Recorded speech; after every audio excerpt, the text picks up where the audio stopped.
What if Harry discovered he was Salazar Slytherin Reincarnated with all his memories at age 5? Hello guys, welcome to Soul Fiction. So in this video, we will see what if Harry discovered he was Salazar Slytherin Reincarnated with all his memories at age 5. If you enjoy these kinds of stories, don't forget to show us some love by hitting the like button and subscribing to the channel. Your support means the world to us. Now let's start the story. Chapter 1. The cupboard awakening. The pain hit Harry like a freight train at 3 in the morning.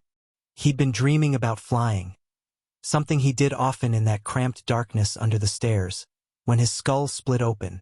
Not literally, but it might as well have been. 1,000 years of someone else's life slammed into his 5-year-old brain with all the gentleness of a sledgehammer.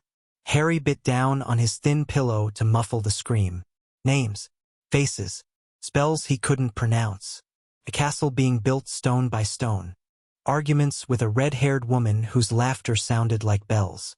A blond man with a sword who clapped him on the shoulder and called him brother. A dark-haired woman whose eyes held secrets deeper than any ocean. Betrayal. Blood. Running through forests while curses flew overhead. 1,000 years of life compressed into seconds. And death. He remembered dying. Harry's small body convulsed on the thin mattress as the final memory crashed through him. Lying in a field somewhere in Ireland, bleeding out from wounds that no magic could heal, staring up at a gray sky and thinking they'll twist everything I built. They'll make me into a monster. Then nothing. Then a cupboard under the stairs in Surrey, and a lightning bolt scar that burned like someone had pressed a hot iron against his forehead. Harry lay there for what felt like hours, trembling, tears streaming down his cheeks, as two lives tried to occupy the same space in his mind. He was Harry Potter, 5 years old, nephew of Vernon and Petunia Dursley, resident of the cupboard under the stairs. He was also Salazar Slytherin, founder of Hogwarts School of Witchcraft and Wizardry, dead for a millennium, remembered as a dark wizard and blood purist. Except that second part wasn't true. Not the way they told it. Not a blood purist, Harry whispered into the darkness, his voice cracking. Never about pure blood. About safe blood. About children who wouldn't be dragged back to villages and burned alive because their parents reported them to the church. The memories were settling now, finding places to live in his expanded consciousness. It hurt less. His head still throbbed like someone had used it for drum practice, but the overwhelming flood had reduced to a manageable stream. Harry sat up slowly, pushing aside the threadbare blanket. The cupboard was pitch black. No light crept under the door at this hour, but he found he could navigate it perfectly. Salazar's memories included decades of moving through dark spaces, of training his senses to compensate when his eyes failed him. I'm going mad, Harry thought. I finally cracked and invented an entire person's life inside my head. But he knew that wasn't true. The memories were too detailed, too consistent, too alien to be the product of a 5-year-old's imagination. He couldn't have invented the taste of mead brewed in the 10th century, or the specific way Rowena tilted her head when she was about to say something cutting, or the sound of the first students arriving at Hogwarts. Children who'd been hiding their magic, terrified, suddenly finding a place where they belonged. Harry pressed his palms against his eyes and breathed. Okay. Think this through. He was either insane or he was the reincarnation of Salazar Slytherin. Given that magic was real, he'd known that for years, even before Uncle Vernon beat him for making his hair grow back overnight. Reincarnation didn't seem like much of a stretch. But why now? Why had the memories waited until tonight to surface? Harry reached up and touched his scar. The skin was hot, almost feverish, and something writhed beneath it. Something that felt like oil and rot and hatred compressed into a splinter of darkness lodged in his skull. Salazar's knowledge provided the answer instantly. Soul fragment. Someone anchored a piece of their soul to me. The technical term floated up from memories of dark research conducted in his previous life. Research he'd done to understand a threat, not to replicate it. Horcrux. An abomination. Someone had torn their soul apart and stuck a piece of it in Harry's head. Harry's hands started shaking again, but this time from anger rather than fear. Who would? The answer came with the question. The night his parents died. The flash of green light he sometimes saw in dreams. the dark figure standing over his crib. Lord Voldemort, the self-styled Dark Lord who'd terrorized magical Britain. He'd tried to kill baby Harry with the killing curse, and somehow it had rebounded, destroying his body but not his soul. And a fragment of that soul had latched onto the only living thing in the room. Harry Potter had been carrying a piece of the darkest wizard in modern history inside his head for 4 years. No wonder he had nightmares. No wonder the scar hurt whenever he felt strong emotions. No wonder. Stop. Harry forced himself to breathe. In through the nose, out through the mouth. Salazar had learned Madion techniques from a Byzantine monk in the 11th century, and the practice came back automatically. One problem at a time. The soul fragment has been there for years. Can wait another day. Focus on the immediate situation. The immediate situation was that Harry Potter, previously a small, underfed child with no knowledge of the magical world, now possessed a millennium's worth of memories from one of the most powerful wizards in history. He knew spells that hadn't been cast in centuries. He understood magical theory at a level that most adult wizards would never achieve. He could, in theory, perform wandless magic, though his current body was too young and undeveloped to channel much power. He also knew exactly what awaited him in the magical world. Salazar's final years had been spent watching from afar as Godric and the others rewrote history. The official story painted him as a villain who'd abandoned the school after losing a duel, who'd left behind a monster to kill students he deemed unworthy. The truth was more complicated and far uglier.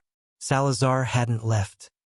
He'd been driven out after discovering that certain members of the nascent ministry were kidnapping Muggle-born children, not to harm them, but to sell them to wealthy pureblood families who wanted magical heirs without the taint of Muggle relatives. He'd threatened to expose the operation. 3 days later, a coordinated attack by Ministry Aurors and hired mercenaries had left him fleeing for his life. The Chamber of Secrets was real, but it wasn't designed to house a monster for killing Muggleborns.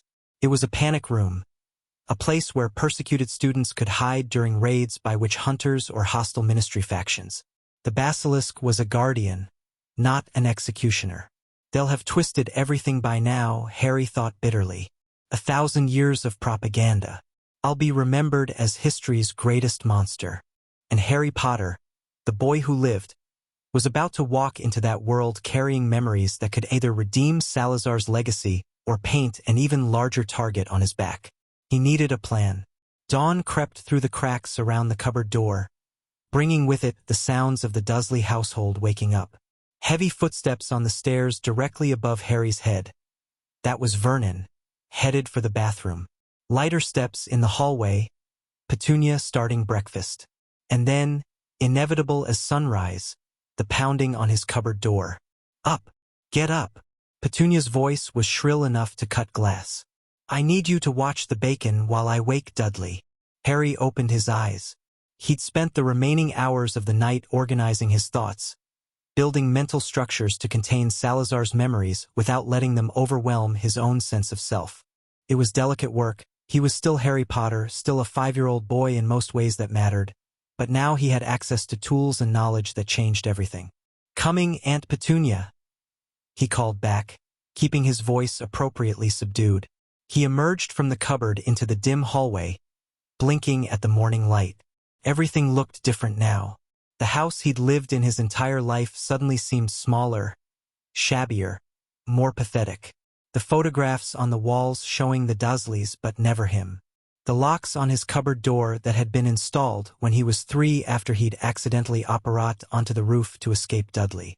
They locked me in because they were afraid, Harry realized with Salazar's perspective. Afraid of what I am, what I might become. It didn't excuse their cruelty. Nothing excused 4 years of starvation, beatings, and being treated like something scraped off the bottom of Vernon's shoe. But understanding it made it easier to plan around. Harry padded into the kitchen and took his position at the stove. The bacon was already sizzling, and he adjusted the heat automatically. A task he'd been doing since he was tall enough to reach the stovetop on a stool. Child labor, Salazar's memories supplied with distaste. In my time, peasants treated their children better than this. Harry almost smiled. Having a 1,000-year-old wizard in his head offering commentary on his living situation was going to take some getting used to. Vernon thundered down the stairs a few minutes later, already dressed for work in one of his boxy suits.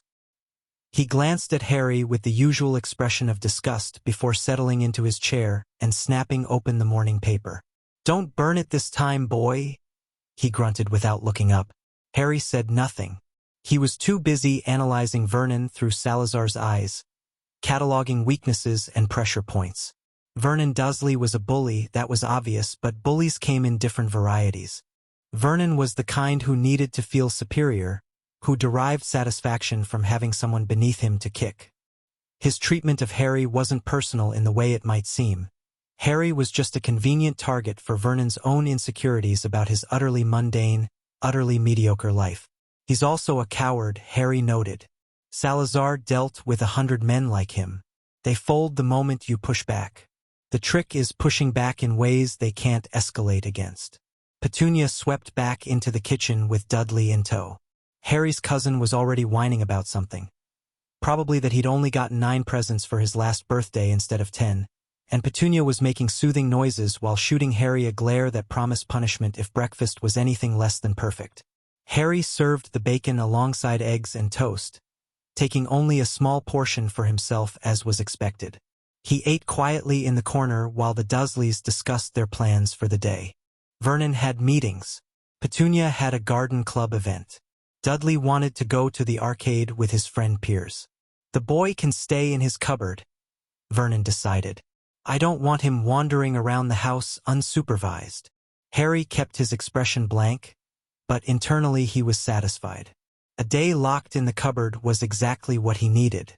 Time alone to test his abilities, to experiment with the magic he now theoretically knew how to perform. Breakfast ended. Dishes were washed. Vernon left for work with a grunt that might have been goodbye, and Petunia hustled Dudley out to the car for his playdate before driving off to her own appointment. Harry was escorted back to his cupboard with a stern warning not to make any noise, and then the locks clicked shut. Silence fell over the house. Harry sat cross-legged on his mattress, closed his eyes, and reached for his magic. Wandless magic was considered nearly impossible by modern wizards, but that was because modern wizards had become dependent on their wands. 1,000 years ago, wands were tools of focus, not requirements. Salazar had learned to cast without one. Not all spells, not always effectively, but enough to survive when circumstances demanded it. The key was understanding that magic came from within, not from the wand. The wand was a channel, a way to shape and direct power, but the power itself was the wizard's own. Harry breathed slowly, reaching inward. He could feel his magic now, a warm current running through his body, pooling somewhere behind his breastbone. It was smaller than Salazar's had been, constrained by his undeveloped body, but it was there, waiting.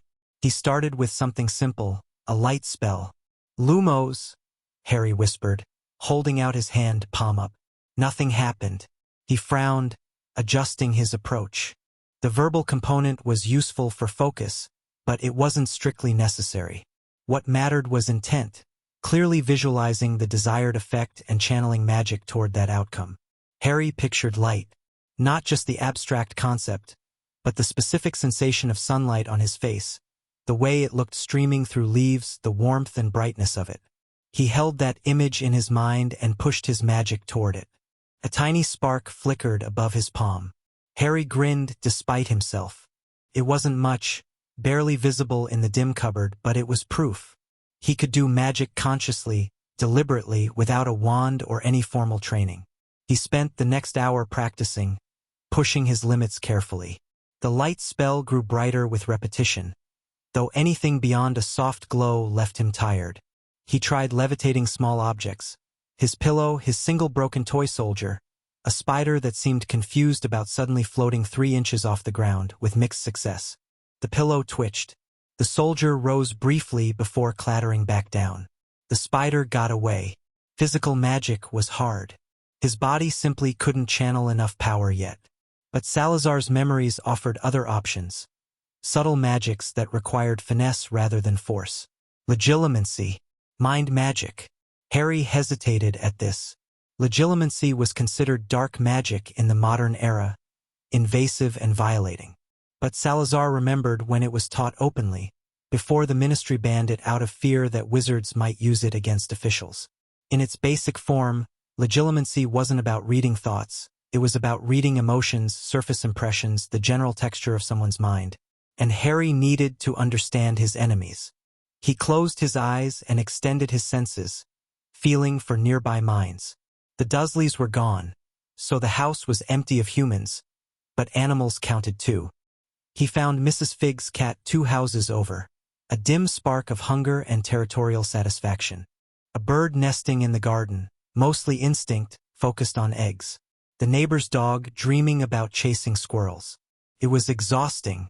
After just a few minutes of maintaining the expanded awareness, Harry's head was pounding. He pulled back into himself and slumped against the cupboard wall, breathing hard. Too much. Too fast. This body can't handle it. But he'd done it. For a few seconds, he'd touched other minds. With practice, he could expand that ability, refine it, use it to read people's intentions without them ever knowing.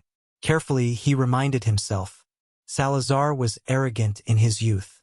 He thought power gave him the right to do whatever he wanted. It took losing everything to teach him restraint. Harry wouldn't make the same mistakes. He had decades, maybe longer, to grow into his abilities. There was no rush. But the soul fragment in his scar was a different matter. Harry reached up and touched the lightning bolt. It was quiescent now, the dark presence barely detectable, but he knew it was there, waiting, feeding, perhaps, on his magic or his life force. He had no idea what long-term effects carrying a piece of Voldemort's soul might have, and that terrified him more than anything else. Salazar's knowledge of Horcruxes was limited. He'd studied them academically, enough to recognize the signs and understand the theory, but he'd never created one or learned how to destroy one. The soul was the most sacred aspect of a wizard's being. Tampering with it was considered the ultimate taboo. What Harry did know was that removing the fragment would be complicated. It had been in his head for 4 years, intertwined with his own magic and possibly his own soul.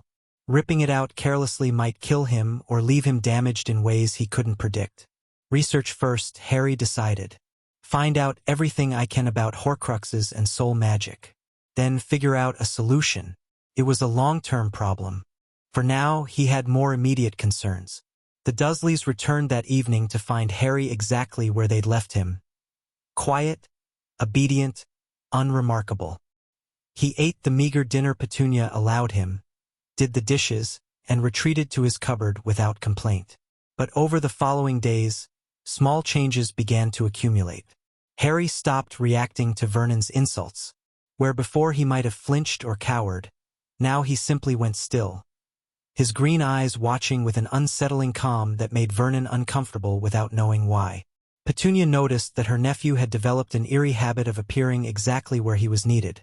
In the kitchen when breakfast started, in the garden when there were weeds to pull, without ever being called.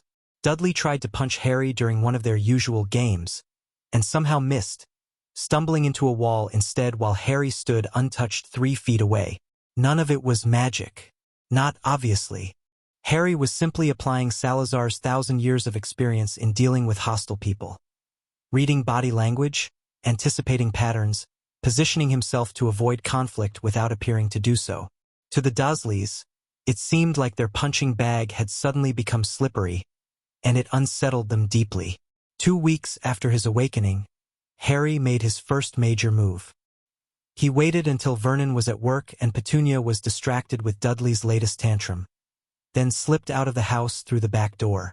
He'd memorized the neighborhood over the past week, tracking Petunia's gossip to identify which neighbors were likely to be home and which would notice a small boy walking alone. His destination was the local library. The walk took 20 minutes, and Harry was exhausted by the end of it. His body was still malnourished, his stamina almost non-existent. But he pushed through, because he needed information that the Dursley household couldn't provide. The library was a modest building, staffed by a middle-aged woman who looked up in surprise when Harry walked in. Children his age usually came with parents. "Hello there," she said, offering a smile. "Are you lost, dear?" No, ma'am. Harry made himself look as harmless as possible. Wide eyes, shy demeanor, hands clasped in front of him. My aunt sent me to get books for a school project. She's waiting in the car outside. The lie came easily. Salazar had been a politician as much as a wizard. Deception was second nature to him. The librarian accepted the explanation with only mild skepticism and pointed Harry toward the children's section. He thanked her politely and wandered off, appearing to browse the picture books while actually navigating toward the adult nonfiction. He was looking for anything related to British history, mythology, or folklore. Specifically, anything that might mention Hogwarts, the founders, or the wizarding world's intersection with Muggle society. Modern Muggles didn't know about magic, that was by design, but traces remained in their records. Legends and fairy tales that were actually watered-down accounts of real events. Historical figures who were secretly wizards or witches. Places of power that Muggles had built monuments on without understanding why they felt compelled to do so. Harry found a shelf of mythology books and began scanning titles. King Arthur, yes, there were wizards involved there, though Salazar's memories were fuzzy on the details. Celtic legends, useful for understanding the magical traditions that predated Hogwarts. British folklore, lots of stories about fairies and giants and magical creatures. He pulled down a thick volume on medieval British history and flipped through it, looking for the period when Hogwarts was founded. The book placed it around the 10th century, which aligned with Salazar's memories. There were references to mysterious schools and hidden communities, though the author dismissed them as legends. Find what you're looking for? Harry glanced up. The librarian had approached without him noticing, a failure that would have gotten him killed in Salazar's time. He'd been too absorbed in the book. Yes, ma'am, he said, holding up the volume. This one's perfect. She raised an eyebrow. That's a bit advanced for a school project, isn't it? You can't be more than 6. I'm 5, Harry corrected, then mentally cursed himself for the honesty. I like reading about history. My aunt says I'm. He searched for a word a child would use. Precocious. The librarian's expression softened. Well, that's wonderful. Do you have a library card? He didn't. Getting one would require an adult's signature, and the Dursleys would never agree. But he hadn't come here to check out books, just to gather information. I'll come back with my aunt to get one, Harry lied. For now, I'll just read here. Is that okay? Of course, dear. Let me know if you need help finding anything. She wandered off and Harry relaxed slightly. He had maybe an hour before he needed to return home. The Dursleys wouldn't notice his absence as long as he was back before dinner. He spent that hour absorbing everything the library had on medieval British history, cross-referencing it with Salazar's memories. Most of it was useless. Muggle historians had no idea what was actually happening behind the scenes, but a few details stood out. References to a hidden school in Scotland that appeared in several sources before abruptly vanishing from the historical record around 1200 AD. That would be when the Statute of Secrecy's predecessors started taking effect, erasing Hogwarts from Muggle awareness. Mentions of a serpent lord in Celtic mythology who was said to guard ancient knowledge. That was probably Salazar himself, his legacy filtered through centuries of distortion. And most interestingly, a footnote about a deathless cult that had operated in Albania during the medieval period, supposedly led by a sorcerer who'd found a way to cheat death. The book's author dismissed it as superstition, but Harry felt a chill run down his spine. Albania. Voldemort's spirit had fled to Albania after his body was destroyed. The connection was too specific to be coincidence. Had Voldemort based his immortality research on older work? Was there a tradition of Horcrux creation that Salazar hadn't known about? Harry added it to his growing list of things to investigate. The walk home was harder than the walk there. His legs ached and his vision was starting to blur from exhaustion by the time he slipped back through the Dursleys' garden gate. He made it to the back door just as Petunia emerged from the kitchen, and for a terrible moment he thought he'd been caught. But she only glared at him with the usual contempt. There you are. I need the garden weeded before dinner. Get to work. Yes, Aunt Petunia. He spent the next 2 hours pulling weeds in the fading afternoon light, his mind churning through everything he'd learned. The library had been useful, but it was a poor substitute for actual wizarding resources. He needed access to magical texts, to records that hadn't been sanitized for Muggle consumption. He needed to reach the wizarding world. The obvious path was to wait until he was 11, receive his Hogwarts letter, and play the role of naive Muggleborn that everyone would expect. But that was 6 years away, an eternity when he was carrying a soul fragment that might be doing God knows what to his development. There had to be a faster way. Salazar's memories provided one option: Gringotts. The Goblin Bank operated independently of the Ministry, maintaining records going back centuries. If Harry Potter had inherited anything from his parents, and given that the Potters were an old family he almost certainly had, then Gringotts would have records of it. And goblins didn't care about wizard politics or ministry regulations. They cared about gold and contracts. Getting to Gringotts required reaching Diagon Alley. Reaching Diagon Alley required either operating, impossible for his current body, or finding the Leaky Cauldron entrance in London. London was 30 miles away. He couldn't walk that far, and he couldn't exactly ask the Dursleys for a ride. Unless Harry's mind started working through scenarios. Vernon made business trips to London occasionally. Petunia took Dudley to the city for shopping and shows a few times a year. If Harry could engineer a situation where he was brought along, or better yet, where he could slip away unnoticed, it would take planning, careful manipulation, months of laying groundwork. He could do it. Salazar had orchestrated far more complex schemes in his time. But it would require patience. And patience was hard when you were 5 years old and sleeping in a cupboard with a piece of a Dark Lord's soul stuck in your head. One step at a time, Harry reminded himself. First, establish a new baseline with the Dursleys. Make them forget how much they hate me. Then create opportunities. The weeding was finished as the sun touched the horizon. Harry trudged back inside, washed his hands, and ate his portion of dinner in silence while the Dursleys chattered about their days. Vernon had closed a big sale. Petunia's friend had new curtains. Dudley wanted a bigger television in his room. Normal. Mundane. Utterly divorced from the world Harry was planning to re-enter. He returned to his cupboard that night with a clearer sense of purpose than he'd had since the awakening. The road ahead would be long and dangerous, but for the first time in his life, Harry felt like he was in control of his destiny. The last thought he had before sleep took him was Salazar's final memory. Lying in that Irish field, watching the sky darken, knowing that everything he'd built would be perverted by the people who'd driven him out. Not this time, Harry promised the ghost in his head. This time we win. 3 months passed. Harry's strategy with the Dursleys was working better than he'd expected. The key insight was that they didn't actually want to hate him. They wanted to forget he existed. The hatred was a defense mechanism, a way of dealing with the uncomfortable reminder that magic was real and their perfect normal world was a lie. So Harry made himself forgettable. He did his chores without complaint, never spoke unless spoken to, and carefully avoided any displays of accidental magic.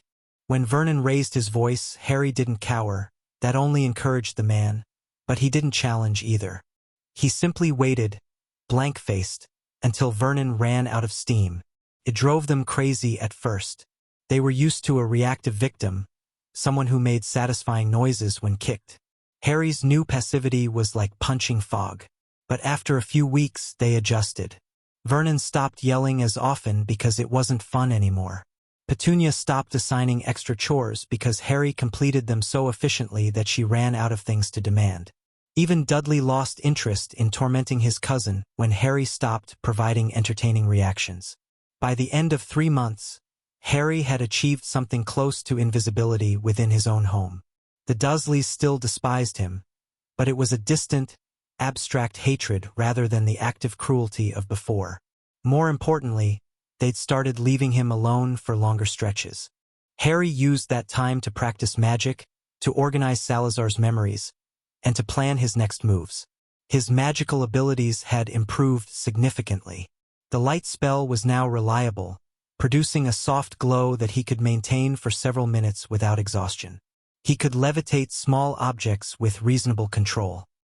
His legitimacy had refined to the point where he could read the emotional states of everyone in the house without conscious effort. Vernon's simmering resentment, Petunia's brittle anxiety, Dudley's shallow satisfaction. He'd also made progress on physical conditioning. Every night, in the confines of his cupboard, Harry performed the exercises Salazar remembered from his youth. Stretches to improve flexibility, isometric holds to build strength, breathing techniques to increase stamina. His body was still malnourished, but it was becoming wiry and resilient, and he'd started influencing his own growth. A subtle application of magic, channeled through his body's natural processes, encouraging his cells to develop more efficiently. It was delicate work. Too much pressure would cause damage rather than improvement. But over time it would help him reach his full potential despite the Dursleys' neglect. The soul fragment remained a concern. Harry had poked at it carefully, trying to understand its nature without disturbing it, and what he'd found was troubling. The thing was parasitic but not actively malicious. It seemed to be dormant, drawing small amounts of his magic to sustain itself. But there were tendrils extending from it into his mind, connections that had formed during the 4 years it had been embedded in his skull. Removing it cleanly might be impossible. The fragment was integrated with his consciousness in ways that defied easy separation. Harry filed that information away and focused on what he could control. The opportunity he'd been waiting for came in late autumn. Vernon had landed a major contract with a London-based firm and was required to attend a week of meetings in the city.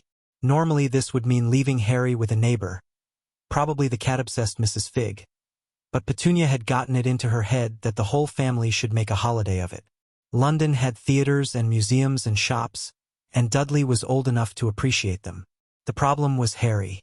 "We can't leave him here alone," Petunia said, her voice carrying through the thin cupboard door as Harry listened. "He'd burn the house down." "We could board him somewhere," Vernon suggested. "There must be places that take difficult children. For a week, the cost would be outrageous. And imagine what the neighbors would think." Harry held his breath. This was the critical moment. He'd spent months building toward this, making himself just useful enough that the Dursleys might consider bringing him along. "He could come with us," Petunia said reluctantly. "Keep him in the hotel room while we're out. He's been less troublesome lately." "Absolutely not. I won't have that freak ruining our family holiday." "Vernon, be practical. Mrs. Fig is visiting her sister in Portsmouth. There's no one else to take him on short notice." There was a long silence. Harry could feel Vernon's anger radiating through the walls, but beneath it was resignation. The man was thinking about costs and logistics, weighing his hatred of Harry against the inconvenience of finding alternative arrangements. "Fine," Vernon finally growled. "But he stays in the room. He doesn't eat with us. He doesn't speak to anyone. And if he does anything freakish, anything at all, I'll make him regret it." "Of course, dear." Harry allowed himself a small smile in the darkness of his cupboard. Phase 1 complete. The Dursleys' London Hotel was a mid-range establishment near King's Cross Station, close enough to Vernon's meetings to be convenient, but far enough from the touristy areas that Petunia could feel superior to the common visitors. Harry was deposited in a small adjoining room with strict instructions not to touch anything, speak to anyone, or leave under any circumstances. The door locked from the outside. Harry waited until he heard the Dursleys leave for their first day of activities, then set to work. The lock was simple, a standard hotel mechanism that took him about 30 seconds to bypass with a thin piece of metal he'd salvaged from a broken umbrella. He cracked the door open and listened carefully. The hallway was empty. Most guests were either out exploring or still asleep at this hour. Harry slipped out of the room and made his way to the stairwell. He'd memorized a map of London during his library visits, identifying the general area where Diagon Alley should be located. The Leaky Cauldron was supposedly on Charing Cross Road, invisible to muggles but accessible to anyone with magical blood. Getting there would take about an hour on foot. Harry had until evening, when the Dursleys returned, plenty of time. The November morning was cold and gray, and Harry was underdressed in Dudley's oversized hand-me-downs. He moved quickly through the streets, keeping his head down, trying to look like a child on his way to school rather than a runaway exploring the city alone. London was overwhelming. The noise, the crowds, the sheer scale of it. Harry had never experienced anything like it, but Salazar's memories provided a strange comfort. This wasn't the London he remembered, but cities had a certain rhythm that transcended centuries. The flow of people, the clusters of commerce, the way certain streets seemed to breathe with more life than others. He found Charing Cross Road without difficulty and began walking slowly, reaching out with his magical senses. The leaky cauldron would be hidden from Muggle perception, but it would still radiate magic. If he could detect that radiation, a gap in his awareness like a blind spot in his vision. He was looking directly at a dingy storefront between a bookshop and a record store, but his eyes kept wanting to slide away, to focus on something else. Harry pushed through the aversion charm and saw it clearly for the first time. The leaky cauldron was exactly as Salazar remembered it, or rather, exactly as the pub that had stood on the spot in the 10th century had looked. The building had been rebuilt many times over the centuries, but wizards were traditional. The dark wood, the small windows, the sign depicting a bubbling cauldron. All of it was achingly familiar. Harry took a deep breath and walked inside. The interior was dim and smoky, populated by a handful of patrons who looked up briefly as he entered before returning to their drinks. A stooped old man behind the bar smiled at him. "Bit young to be out alone, aren't you? Lost." Harry had prepared for this. He made his eyes wide and nervous, not difficult given his actual age, and spoke in a careful, practiced tone. "I'm supposed to meet my grandmother, sir. She said she'd be here. Is there another room?" "Just the back. Leads to the alley. But I don't recall." "Thank you." Harry was already moving, not giving the barman time to think too hard about the situation. He pushed through a back door and found himself in a small courtyard facing a brick wall. The entrance to Diagon Alley. 3 up, 2 across from the trash bin. Salazar had helped design this system, creating a simple pattern that any wizard could remember. Harry didn't have a wand, but he had magic. He pressed his palm against the correct brick and pushed, channeling his intention to open. The wall shivered. For a moment, Harry thought it wouldn't work, that his undeveloped magic wasn't strong enough. But then the bricks began to fold away, rearranging themselves into an archway. Diagon Alley spread out before him. It was almost too much to process. Shops stacked on top of each other, signs advertising goods that would seem like nonsense to Muggles, people in robes walking openly with wands in hand. Harry had Salazar's memories of the magical world, but those were 1,000 years old. This was modern wizarding Britain, changed in countless ways since the time he remembered. He stepped through the archway, and the wall sealed behind him. "I'm home," Harry thought, and wasn't sure which of him the sentiment came from. Gringotts Bank dominated the far end of the alley, a white marble edifice that managed to look both imposing and subtly wrong. The architecture wasn't quite human. Angles that seemed slightly off, proportions that didn't match what the eye expected. Goblin design sensibilities, unchanged since Salazar's time. Harry made his way through the crowded street, doing his best to look like he belonged. A few passers-by glanced at him. A young child alone was unusual, but no one stopped him. Wizards, like Muggles, had a remarkable ability to mind their own business. The bronze doors of Gringotts swung open as he approached, and Harry got his first look at goblins in a millennium. They were shorter than humans, with long fingers and pointed features, dressed in immaculate suits that probably cost more than the Dursleys' car. 2 guards flanked the entrance, armed with spears that gleamed with obvious enchantments. Their eyes tracked Harry as he passed, but they didn't stop him. Inside, the bank was a cathedral to wealth. Massive chandeliers hung from ceilings that stretched impossibly high.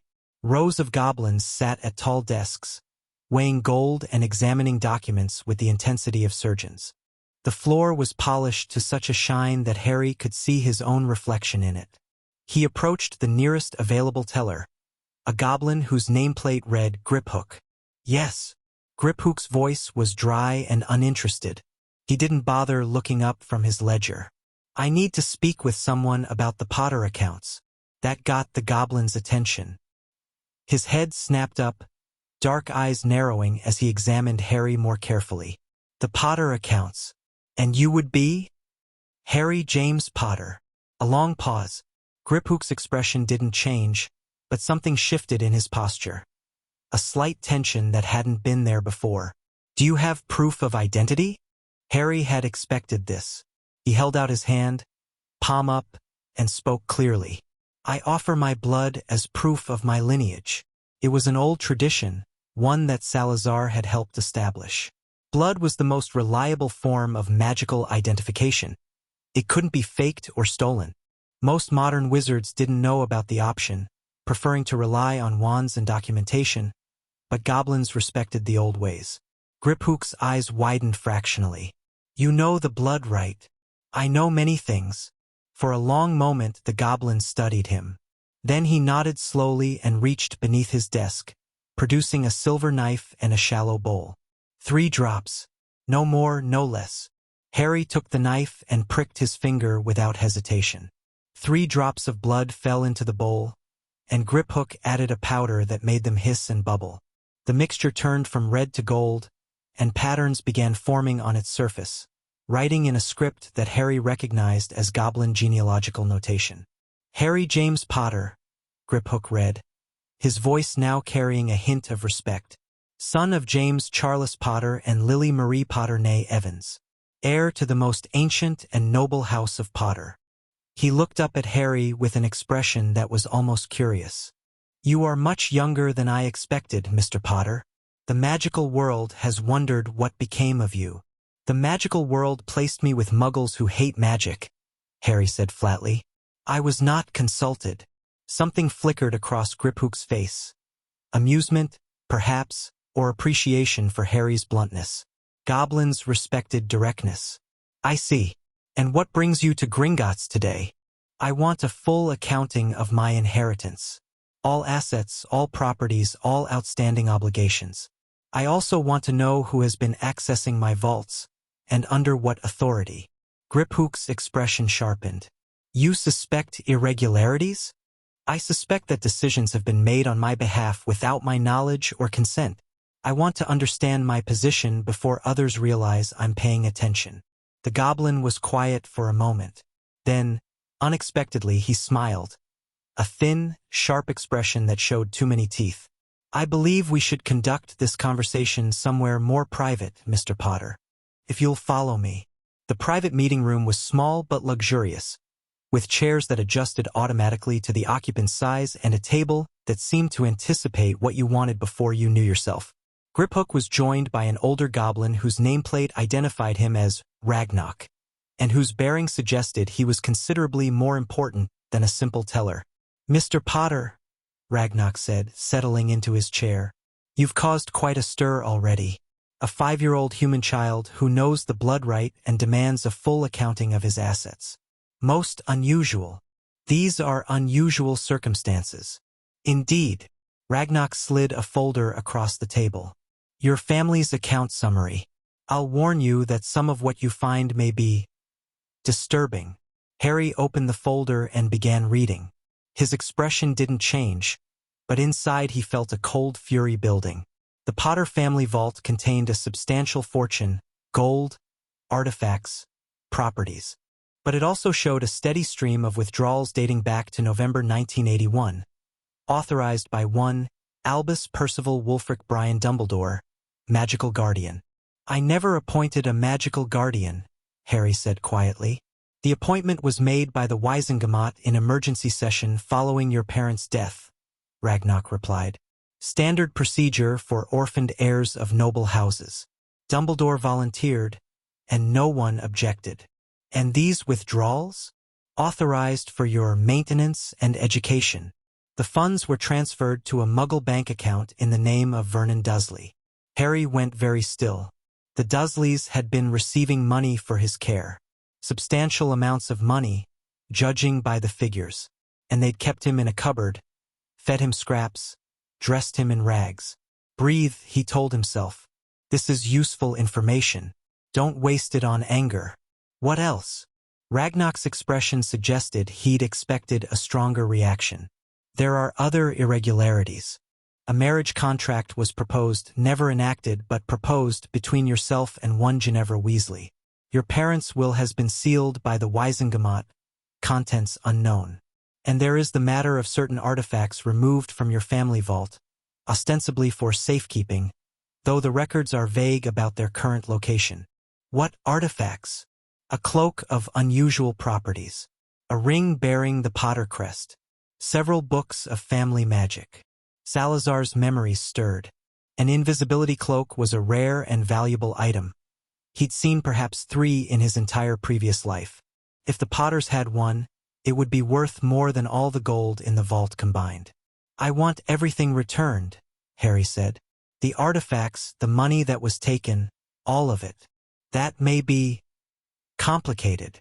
Ragnar's tone was careful. Dumbledore is chief warlock of the Wisengamot and supreme mugwump of the International Confederation. Challenging his authority would require significant political capital. I'm not challenging his authority. I'm claiming my property. That's different. Ragnar and Griphook exchanged glances. Something passed between them, a communication Harry couldn't read.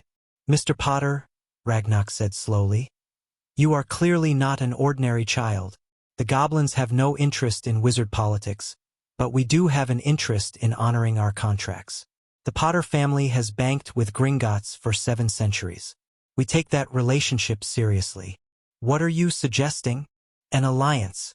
Informal, deniable, but mutually beneficial. We help you recover your assets and establish your independence. In return, when you come of age and claim your seat on the Wisengamot, you support legislation favorable to goblin interests. It was a fair offer. Goblins didn't give something for nothing, but they also didn't betray agreements once made. Their reputation depended on it. Harry considered for a long moment, then nodded. Agreed. But I want everything documented. When I make my move, I want evidence that even Dumbledore can't dismiss. Ragnar's smile was even sharper than Griphook's had been. That, Mr. Potter, can certainly be arranged. Harry left Gringotts 3 hours later with his head spinning and his pockets considerably heavier. The goblins had provided him with a moleskin pouch, a bag enchanted to hold far more than its size suggested, accessible only to its owner. Inside was a selection of galleons converted from his vault, of every document related to his accounts, and a communication mirror keyed to Griphook for future contact. They'd also given him something unexpected, a history of the Potter family going back to its founding. The Potters, it turned out, were descended from Ignotus Peverell, one of 3 brothers who, according to legend, had once cheated death itself and received powerful artifacts as reward. The invisibility cloak Dumbledore had taken was one of those artifacts, passed down through generations until it reached James Potter. Harry wasn't sure he believed the legend, but the cloak was real and it was his.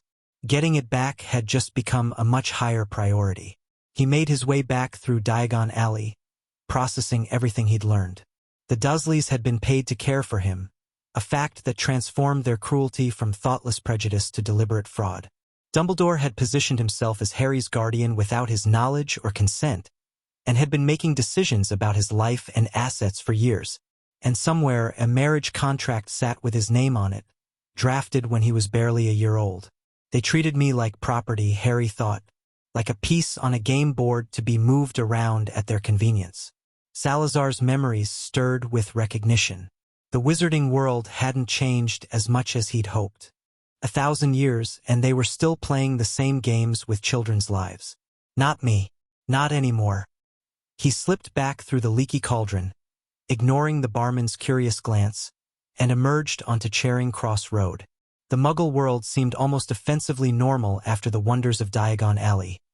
Cars honking, people rushing past, the smell of exhaust and coffee and rain on concrete. The walk back to the hotel took longer than expected. Harry's legs were tired, and his head ached from the mental strain of the day. But he made it back before the Dursleys returned, slipping through the door he'd left unlocked and collapsing onto his bed. Tomorrow he would begin planning his next moves. Tonight he just needed to rest. But as he drifted towards sleep, a new thought occurred to him. The goblins had mentioned a sealed will. His parents' last testament, locked away by the Wisengamot for unknown reasons. What was in that will that someone didn't want him to see? Another puzzle for another day, Harry told himself. Patience. You have time. He closed his eyes and let exhaustion pull him under. The rest of the London trip passed uneventfully. The Dursleys went about their holiday without noticing that Harry had escaped once, and he didn't give them reason to suspect anything had changed. He ate the room service leftovers they occasionally remembered to order for him, stayed quiet during the car rides back to Surrey, and retreated to his cupboard without complaint when they finally returned home. But everything had changed. Harry now had resources, gold, information, contacts. He had confirmation that the wizarding world was watching for him, waiting for the boy who lived to reappear. And he had the beginning of a plan. The soul fragment would have to wait until he had access to better research materials. The political situation would have to wait until he was old enough to act openly. But there were things he could do in the meantime. He started writing, using parchment and ink purchased in Diagon Alley. Stored in his moleskin pouch, invisible to the Dursleys, Harry began documenting everything he knew. Salazar's memories were vast and complex, and he needed to organize them before he forgot crucial details. He wrote about the founding of Hogwarts, the truth behind the supposed blood purity ideology, the political machinations that had driven him from the school he'd helped build. He also wrote about the future, his plans for reclaiming his inheritance, for exposing Dumbledore's manipulations, for reforming the magical world that had been rotting since before he was born. It was ambitious, possibly too ambitious, but he had advantages no one else possessed. Weeks passed. Months. Harry's 6th birthday came and went without acknowledgement from the Dursleys. But he didn't care. He was too busy learning, growing, preparing. The cupboard under the stairs had become a command center. Every night, after the house went quiet, Harry would emerge from apparent sleep and begin his work, practicing magic, refining his plans, reaching out through the communication mirror to coordinate with his goblin allies. Ragnarok was good to his word. The documentation was building, a paper trail that would eventually prove Dumbledore's overreach beyond any doubt. The artifacts hadn't been recovered yet. That would require direct confrontation, but their location had been confirmed, and the marriage contract had been quietly challenged on procedural grounds, buying Harry time to address it properly. It wasn't enough. Not yet. But it was progress. Winter turned to spring. Spring gave way to summer. Harry was 6.5 years old, significantly healthier than he'd been a year ago, and finally ready to take the next step. He needed allies in the wizarding world, people who weren't Dumbledore's creatures, who might be willing to listen to an alternative perspective. The goblins were useful for financial matters, but they couldn't influence wizard politics directly. He needed humans. The problem was access. Harry couldn't exactly owl people from Privet Drive without attracting attention, and his trips to Diagon Alley were too infrequent for casual networking. But Salazar's memories provided a solution. The magical world had gathering places beyond Diagon Alley, pubs and markets and meeting halls scattered across Britain. Most were hidden from muggles, accessible only through magical means, but some were more porous. Places where the magical and mundane worlds intersected, where a child with the right knowledge could slip between them unnoticed. One such place was less than 10 miles from Privet Drive, Godric's Hollow.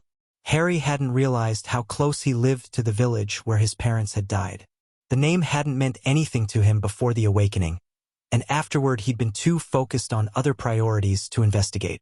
But according to Salazar's memories, confirmed by Goblin records, Godric's Hollow was one of the oldest mixed settlements in Britain, home to wizarding families for centuries. It was also where his parents were buried. Harry wasn't sure how he felt about that. He had no memories of James and Lily Potter, no emotional connection to the people who'd given their lives to protect him. They were strangers who happened to share his blood. But the wizarding world didn't know that. To them, Harry Potter visiting his parents' grave would be a poignant image, a humanizing moment for the boy who lived, could open doors that would otherwise remain closed. Manipulation, part of him whispered, using your own parents' death for political advantage. Survival, the Salazar part responded. They would understand. He made his plans carefully, waiting for a day when the Dursleys would be distracted enough not to notice his absence. The opportunity came in early June, when Vernon's sister Marge announced a visit. The entire household went into panic mode, frantically cleaning and preparing for a woman who, according to Petunia's anxious complaints, had very high standards. Harry was assigned to the garden and told to stay out of sight until the guest arrived. Perfect. He slipped away mid-morning, cutting through back gardens and quiet streets until he reached a stretch of empty road on the edge of town. From there, he did something he'd been practicing in secret for months. He summoned the night bus. The triple-decker purple monstrosity appeared with a bang that made Harry's ears ring, and a pimply young conductor hopped out to greet him. Welcome to the night bus. Emergency transport for the stranded witch or wizard. My name is Stan Shunpike, and I will be your conductor this morning. Where to? Harry handed over the fare, 11 sickles for a one-way trip, and said, Godric's Hollow. Stan's eyes went wide. Godric's Hollow? That's where... He cut himself off, looking at Harry more closely. You got family there? Something like that. The ride was exactly as uncomfortable as Salazar's memories suggested magical transportation usually was. The bus lurched and swerved, seemingly independent of normal traffic laws, and Harry had to brace himself against the walls to avoid being thrown from his seat. But it was fast. Within 20 minutes, they'd covered the distance that would have taken hours by conventional means. Godric's Hollow, Stan announced as the bus screeched to a stop. Watch your step, and mind the doxies. Harry emerged into a village that looked like something from a postcard. Thatched cottages lined a narrow street, and an ancient church dominated the central square. To Muggle eyes it would appear charmingly quaint, nothing more. But Harry could feel the magic saturating every stone, every blade of grass. This was sacred ground. Wizards had lived and died here for over 1,000 years. Harry made his way through the village, following signs to the cemetery. A few residents glanced at him curiously. A child alone was unusual here too, but no one stopped him. He walked through the wrought iron gates, past rows of headstones bearing names he didn't recognize, until he found what he was looking for. 2 graves, side by side. James Potter, born March 27, 1960, died October 31, 1981. Lily Potter, born January 30, 1960, died October 31, 1981. The last enemy that shall be destroyed is death. Harry stood there for a long moment, staring at the names of people he'd never known. He felt something. Not grief exactly, not the raw pain of loss. More like an echo of grief, the knowledge that he should feel more than he did. I'm sorry, he said quietly. I wish I remembered you. I wish I had more than other people's stories. No response. Just the wind rustling through the trees, the distant sound of birds, the profound silence of the dead. I'm going to find out who did this to you, Harry continued. Not just Voldemort, everyone who played a part. And I'm going to make them answer for it. Promise. Maybe empty, maybe not. But it felt right to say it here in this place. He was about to leave when he noticed he wasn't alone. A woman stood a few rows away, watching him with an expression he couldn't read. She was old, ancient, really, her face weathered by decades. But she held herself with the quiet dignity of someone who'd seen everything and survived it all. Harry Potter, she said. It wasn't a question. Harry tensed, automatically reaching for his magic. Who are you? Someone who knew your parents. Someone who's been waiting a very long time to meet you. She smiled, and something about the expression made Harry's wariness ease slightly. My name is Bathilda Bagshot. I'm a historian, and I have a story to tell you, if you're willing to listen. Bathilda Bagshot's cottage was cluttered with books, manuscripts, and artifacts that would have made any museum curator weep with envy. She served tea with hands that trembled slightly, but her eyes were sharp and her mind clearly intact. You don't seem surprised that I found my way here, Harry observed. I've been expecting you for years, Bathilda replied. Ever since you were sent to live with those dreadful muggles. I told Dumbledore it was a mistake, but he wouldn't listen. He never listens to anyone but himself. Harry's attention sharpened. You know Dumbledore? I've known Albus since he was a boy. Brilliant, of course. Always was. But brilliant men often convince themselves that only they can see the right path. She sipped her tea. You're here to learn about your parents. Among other things. Bathilda laughed. A dry, papery sound. Careful, child. You speak like someone much older than your years. You have no idea, Harry thought. Your mother was remarkable, Bathilda said, her expression softening. A muggle-born who could have outcast any pureblood. She had a gift for charms that I haven't seen matched since. And your father, James, was reckless, arrogant, sometimes cruel in his youth. But he grew into a good man. A brave man. How did they die? The old woman's face darkened. The official story is that Voldemort found their hiding place and attacked. Lily sacrificed herself to protect you, and her love somehow reflected his curse back at him. And the unofficial story? Ah, Bathilda set down her tea. You're perceptive. Good. The unofficial story is more complicated. Your parents were under the Fidelius charm, a spell that hides information within a single person, the secret keeper. As long as the keeper doesn't reveal the secret, no one can find it. Someone betrayed them.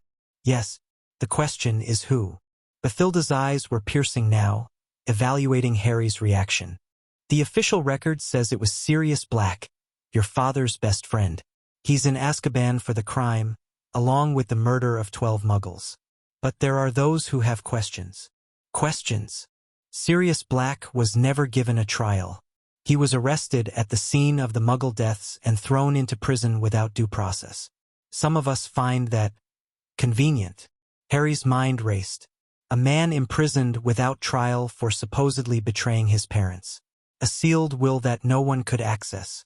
A guardian appointed without his consent. How many threads of this conspiracy remained hidden? Who else might have been the secret keeper? That's the question, isn't it? Bathilda smiled again, but there was no warmth in it now. Peter Pettigrew, another of your father's friends, supposedly died in the confrontation with Black. But his body was never found. Only a finger. A finger. How convenient. Why are you telling me this? Harry asked. Because you deserve to know the truth. And because I've watched Albus manipulate the wizarding world for too long, always claiming to act for the greater good. Someone needs to hold him accountable. And it certainly won't be anyone who grew up under his shadow. She reached into a drawer and pulled out a thick envelope, sliding it across the table. Your mother's letters to me, her journals, some of your father's papers.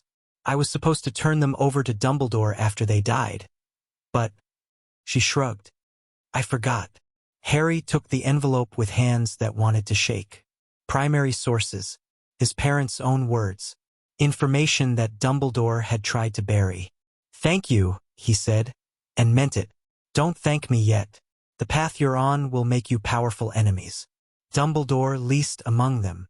Bathilda's voice dropped. There are others who watch for the Potter heir. Others who would use you as a weapon against their enemies. Voldemort's followers? Some. But also factions within the Ministry. The old pureblood families who never accepted the end of the war. International powers who see Britain's instability as an opportunity. She fixed him with a stare that seemed to see right through him. You're not just Harry Potter anymore, child. You're a symbol. A prize. And symbols attract all kinds of attention. Harry nodded slowly. It wasn't anything he didn't already know, but hearing it confirmed was valuable. I should go, he said. The people I live with will notice if I'm gone too long. Before you do. Bathilda hesitated, then reached into another drawer.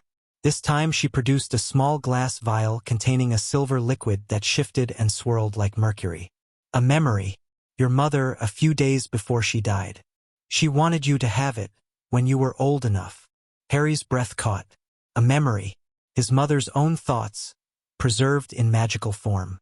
How do I? You'll need a pensieve to view it. Dumbledore has one. So does Gringotts.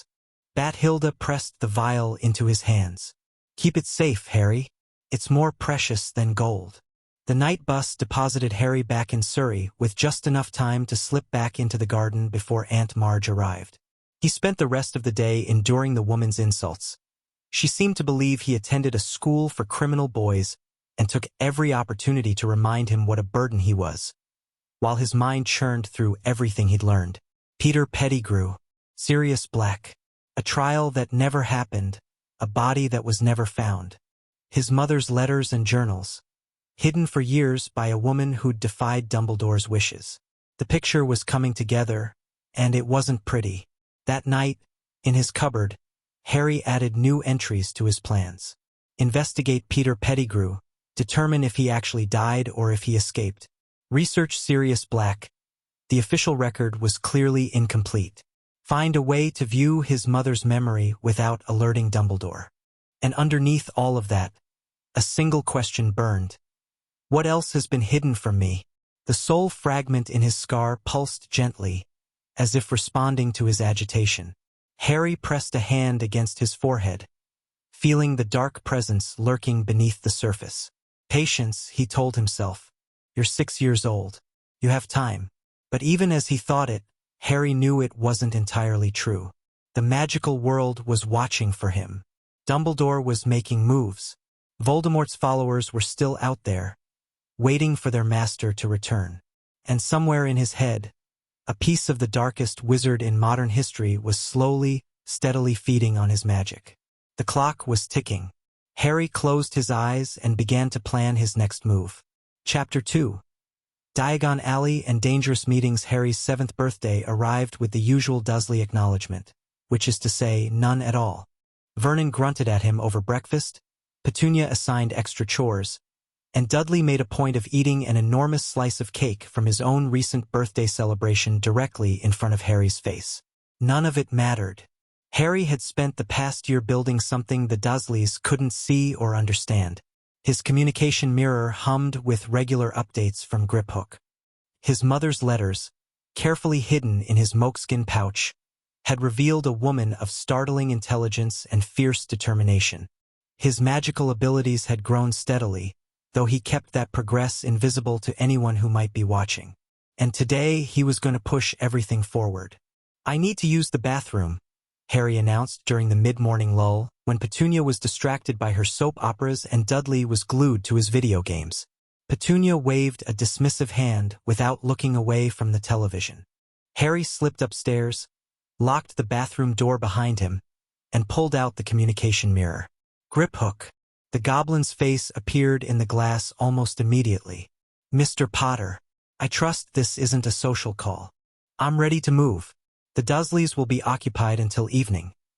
Dudley has a birthday party to attend, and my aunt and uncle are going with him to impress the other parents. I'll have at least 6 hours. Griphook's thin lips curved into something approximating a smile. The arrangements we discussed? All of them. I want the full audit presented, the artifact recovery initiated, and a meeting with Director Ragnarok to discuss next steps. Ambitious for a 7-year-old. I'm a fast learner. The mirror flickered as Griphook consulted something off-screen. We'll be ready for you. The usual entrance. I'll be there by noon. Harry ended the connection and splashed water on his face, studying his reflection in the bathroom mirror. He'd grown over the past year.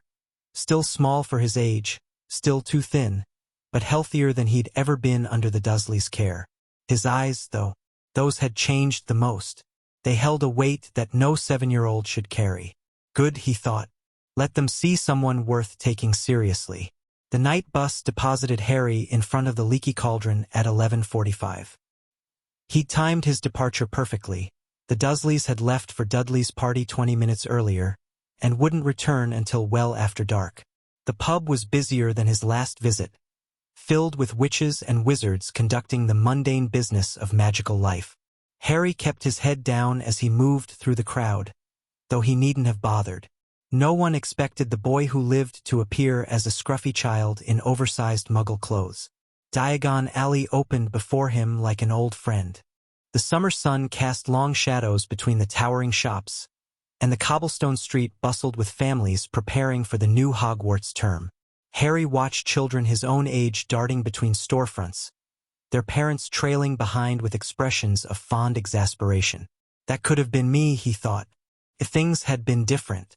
But things weren't different. His parents were dead. His childhood had been stolen. And the only family he had left treated him worse than they treated their garbage. Self-pity was a luxury Harry couldn't afford. He made his way to Gringotts, climbing the marble steps with a confidence that made the guards straighten slightly. The doors swung open, and Harry entered the gleaming lobby.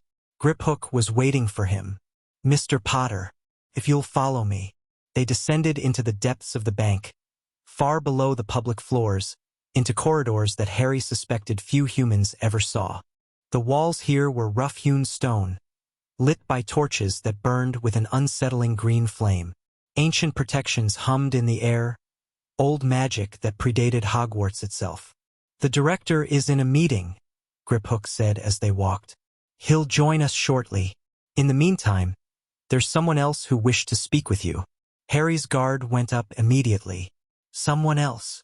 A representative of one of our allied interests. Director Ragnarok believes the introduction would be mutually beneficial." That wasn't part of the plan. Harry didn't like surprises, especially not ones involving mysterious representatives in the depths of a goblin bank. But he'd trusted Ragnarok this far, and the old goblin hadn't steered him wrong yet. "Fine, but I reserve the right to leave if I don't like what I hear." Griphook's expression suggested that was exactly what he'd expected Harry to say. The meeting room was different from the one Harry remembered, larger, with a round table that suggested equality among participants rather than hierarchy. 3 chairs waited. One for Harry, one for Griphook, and one for a woman who rose as they entered. She was striking in a way that demanded attention. Dark hair pulled back severely, high cheekbones, eyes the color of storm clouds. Her robes were expensive but understated, the kind of clothing worn by someone who didn't need to advertise their wealth.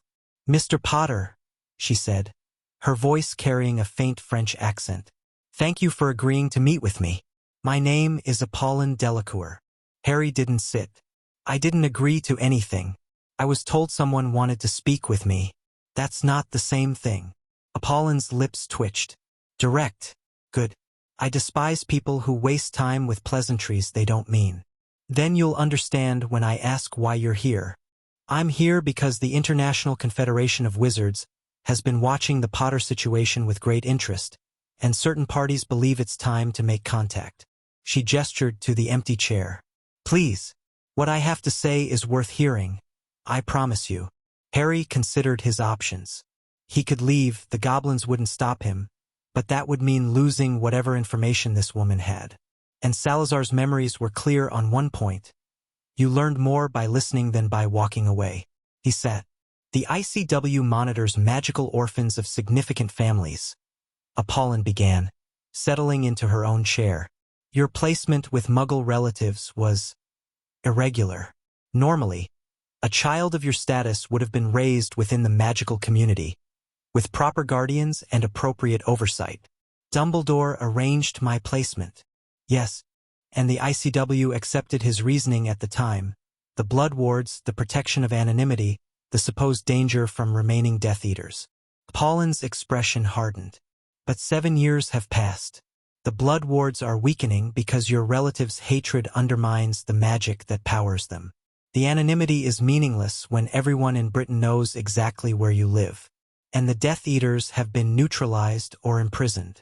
Harry filed away the information about the blood wards. He'd suspected something was wrong with the protections around Privet Drive.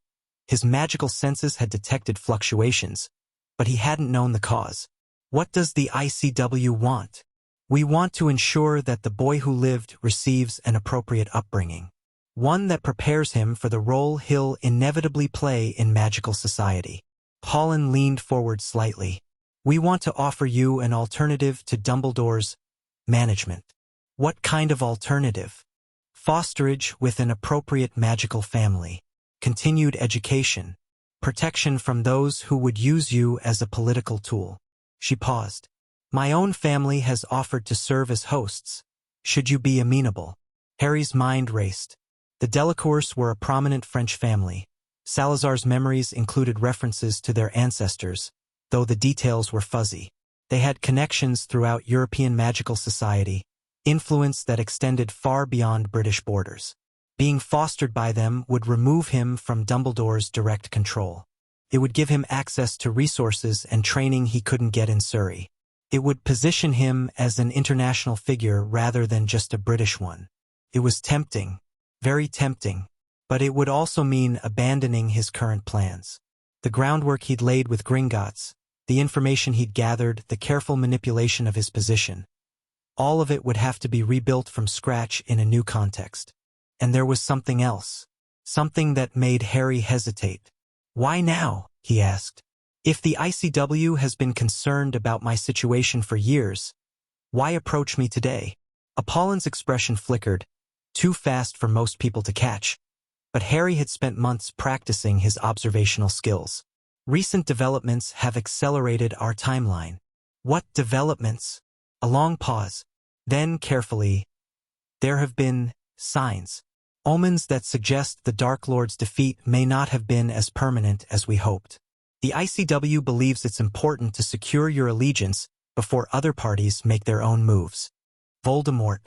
They were worried about Voldemort returning, and they wanted Harry on their side when it happened. "I appreciate the offer," Harry said slowly, "but I'm not ready to make that kind of commitment. Not without more information." "What information do you need?" "I need to understand who else is making moves.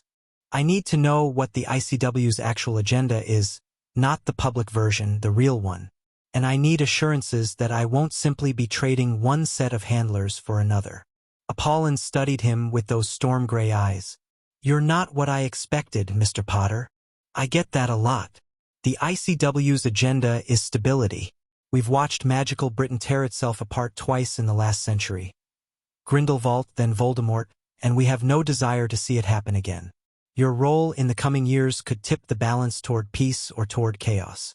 And the other parties making moves? Dumbledore, obviously. He has his own vision for your future. The old pureblood families, the Malfoys, the Blacks, others who survived the war with their fortunes intact. They see you as either a threat to be neutralized or a symbol to be co-opted." She hesitated. "And there are darker interests. Death Eaters who escape justice. Foreign powers who would benefit from British instability. Creatures and beings who have their own grievances against wizard kind." Harry absorbed all of this. It aligned with what he'd already suspected, but hearing it confirmed was valuable. "I'll think about your offer," he said finally, "but I won't make any decisions today. That's all I ask." Apollon rose gracefully, producing a card from her robes and sliding it across the table. "This will reach me anywhere in the world. When you're ready to talk further, I'll be available." She swept out of the room, leaving Harry alone with Griphook and a head full of new complications. Director Ragnarok arrived 20 minutes later, his ancient face unreadable as he settled into the chair Apollon had vacated. "You handled that well," he said without preamble. "You set me up. I gave you an opportunity. The Delacour offer is genuine. They would provide you with an excellent education and considerable protection. But I wanted you to see the larger picture before making any decisions." Harry supposed he couldn't argue with that logic, even if he didn't appreciate being ambushed. "The audit," he said, steering the conversation back to his original purpose. "Where do we stand?" Ragnarok snapped his fingers, and a thick folder appeared on the table. "Everything is documented. Dumbledore's unauthorized withdrawals, the sealed will, the artifact removals, the attempted marriage contract." He pushed the folder toward Harry. "It's enough to file formal complaints with the Wisengamot, though I suspect Dumbledore would find ways to delay or dismiss them. I don't want to file complaints. Not yet." The old goblin raised an eyebrow. "Then what do you want?" "Leverage. I want Dumbledore to know that I know. I want him to understand that his actions have consequences, even if I'm not ready to impose those consequences publicly." A slow smile spread across Ragnarok's face. "You want to make him nervous. I want to make him careful. A nervous Dumbledore might make mistakes. A careful Dumbledore will think twice before making new moves against me." "And how do you propose to communicate this awareness?" Harry had thought about this carefully. Direct confrontation was out. Dumbledore would simply deny everything or claim it was for Harry's own good. Legal action would get tied up for years and paint Harry as a troublemaker. But there was another option. I want to visit my family vault. The main one, not the trust account. And I want it documented that I did so personally, with full awareness of its contents. Ragnar's smile widened. That would certainly. Can it be arranged? For a member of the most ancient and noble house of Potter? Of course. The goblin rose, gesturing for Harry to follow. Though I should warn you, the main vault contains more than gold. Your family has accumulated interesting items over the centuries. Harry remembered the reference to the invisibility cloak. I'm counting on it. The cart ride to the Potter Vault was longer and deeper than Harry's previous trip to Gringotts. They descended through caverns that seemed to predate human habitation, past underground lakes and sleeping dragons, until finally arriving at a door that made the surface-level vaults look like broom closets. The door was silver, engraved with a coat of arms Harry didn't recognize but felt an immediate connection to. A stylized lion and stag facing each other, surrounded by magical runes that pulsed with ancient power. Blood recognition, Griphook said. Press your palm to the center. Harry did so. The door warmed beneath his touch, the runes flaring briefly, and then it swung open. The vault beyond was enormous. A cathedral of wealth that made Harry's breath catch despite his mental preparations. Mountains of gold coins rose toward a ceiling lost in shadow. Shelves lined the walls, packed with books and artifacts and objects Harry couldn't identify. Suits of armor stood at attention, their empty helmets tracking his movement with obvious enchantment. But it was the center of the vault that drew Harry's attention. A pedestal stood there, illuminated by a shaft of light from some impossible source. On it rested three objects: a silvery cloak that seemed to shift and flow like liquid, a ring bearing a cracked black stone, and a wand that radiated power even at a distance. Harry approached slowly, his heart pounding. The Deathly Hallows, he breathed. Griphook made a surprised sound. You know what they are? I know the stories. Salazar's memories included references to the Hallows, legendary artifacts supposedly created by death itself. The Cloak of Invisibility, which could hide the wearer from even death's sight. The Resurrection Stone, which could summon shades of the departed. The Elder Wand, the most powerful wand ever created. But those were supposed to be legends, fairy tales told to children. Harry reached out and touched the cloak. It flowed over his fingers like water, cool and impossibly soft. This was my father's. Yes, removed from your vault by Dumbledore shortly after your parents' death. Supposedly for safekeeping. Harry picked up the cloak, feeling its magic respond to his touch. It recognized him, welcomed him. He turned to the ring next. The stone was cracked, damaged somehow but still powerful. When he touched it, he felt a pull, a sense that something waited just beyond the veil of perception, ready to be summoned. The wand he didn't touch. Even across the distance, he could feel its hunger, a bottomless appetite for power that would consume anyone foolish enough to claim it unprepared. Dumbledore had these? Only the cloak was removed from the vault. The ring and wand have been here since your grandfather's death. He collected them, apparently, spent decades tracking them down. Harry's mind raced. Dumbledore had the cloak. He might not know about the other Hallows, or he might know and be searching for them. Either way, this information was dangerous. The cloak goes back in the vault, Harry decided. All three items stay here, under maximum security. No one accesses them without my explicit permission. Griphook nodded, though he seemed curious about Harry's restraint. You don't want to use them? Not yet. Not until I understand what I'm dealing with. The Elder Wand was particularly concerning. Salazar's memories included warnings about objects of great power. They had a way of corrupting their wielders, of twisting noble intentions into dark obsessions. Harry had enough problems without adding a sentient wand's influence to the mix. He spent another hour exploring the vault, cataloging its contents and identifying items that might be useful in the coming years. Books on obscure magic that the Hogwarts library probably didn't contain. Artifacts with defensive properties. Financial records going back generations. And, tucked away in a corner, a collection of pensive memories labeled in his grandmother's handwriting. Harry's hands trembled as he lifted the first vial. His family's memories, their experiences, their knowledge, preserved for future generations. He had so much to learn. Harry emerged from Gringotts in the late afternoon, his moleskin pouch considerably fuller than when he'd entered. He had documentation, memories, and most importantly, leverage. Dumbledore would know that Harry had visited the main vault. The goblins would make sure of that, through their own carefully cultivated channels. The message would be clear. Harry Potter was no longer an ignorant pawn. But the day wasn't over yet. Harry had one more stop to make. Flourish and Blotts was crowded with Hogwarts students shopping for the new term. Harry slipped through the chaos, making his way to the back of the store where the more specialized texts were kept. He'd noticed the section during his first visit, books on topics that weren't exactly forbidden, but weren't encouraged either. What he was looking for wasn't on the shelves, though. It was behind the counter, in a locked case that required special permission to access. "Excuse me," Harry said to the clerk, a harried-looking witch with ink stains on her fingers. "I'm looking for books on soul magic." The witch's eyes widened. "Soul magic? You're a bit young for that kind of reading, dear. It's for research, family history." Harry made his expression as innocent as possible. "My grandmother was an expert, and I'm trying to understand her work." It wasn't entirely a lie.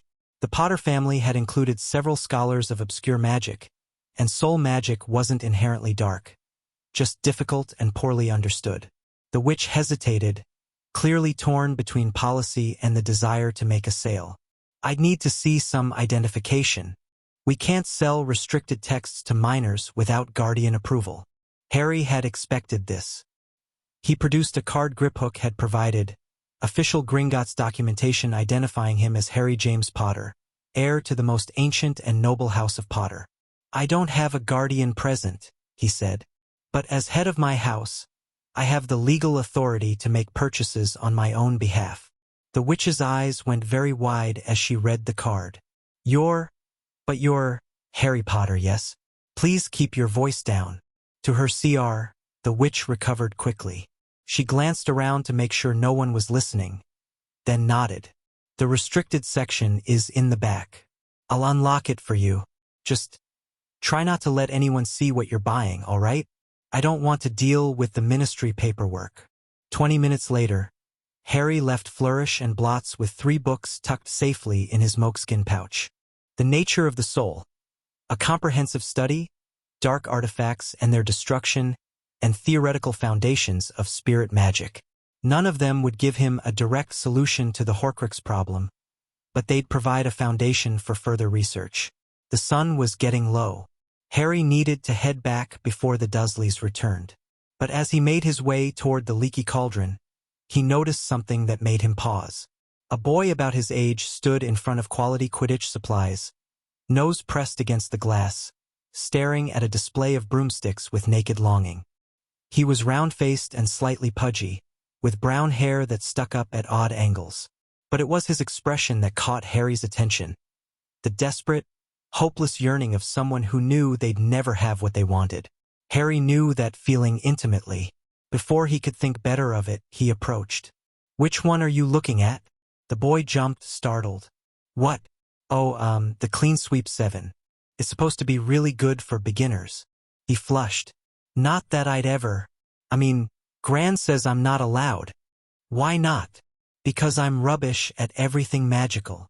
The words came out in a rush, bitter and resigned. "I can barely cast a spell. Gran thinks flying would just be another way for me to embarrass the family." Harry studied the boy more carefully. There was something familiar about him. Not his face, but his magical signature. A warmth that reminded Harry of summer gardens and green growing things. "What's your name?" "Neville. Neville Longbottom." The name hit Harry like a physical blow. Longbottom. The family that had been attacked alongside his parents. The boy who could have been the subject of the prophecy, if Voldemort had made a different choice. "I'm Harry," he said, deliberately leaving off his surname. "Nice to meet you, Neville." Neville's eyes went wide. "Harry? You mean you're not just Harry, for now?" He gestured toward the ice cream parlor across the street. "Want to get something to eat? I've got time before I need to leave." The offer seemed to stun Neville into silence. He stared at Harry like he'd grown a second head. "Why?" he finally managed. "Because you looked like you needed a friend. And honestly, so do I." Florian Fortescue's ice cream parlor was cool and quiet, a welcome refuge from the crowded street. Harry ordered 2 sundaes, chocolate for himself, strawberry for Neville, and found a table in the corner where they could talk without being overheard. "So," Harry said, attacking his ice cream with enthusiasm, "tell me about yourself." Neville seemed uncomfortable with the attention. "There's not much to tell. I live with my gran. My parents they're in St. Mungo's. They were hurt in the war." Harry knew the story. The Longbottoms had been tortured into insanity by Death Eaters shortly after Voldemort's fall.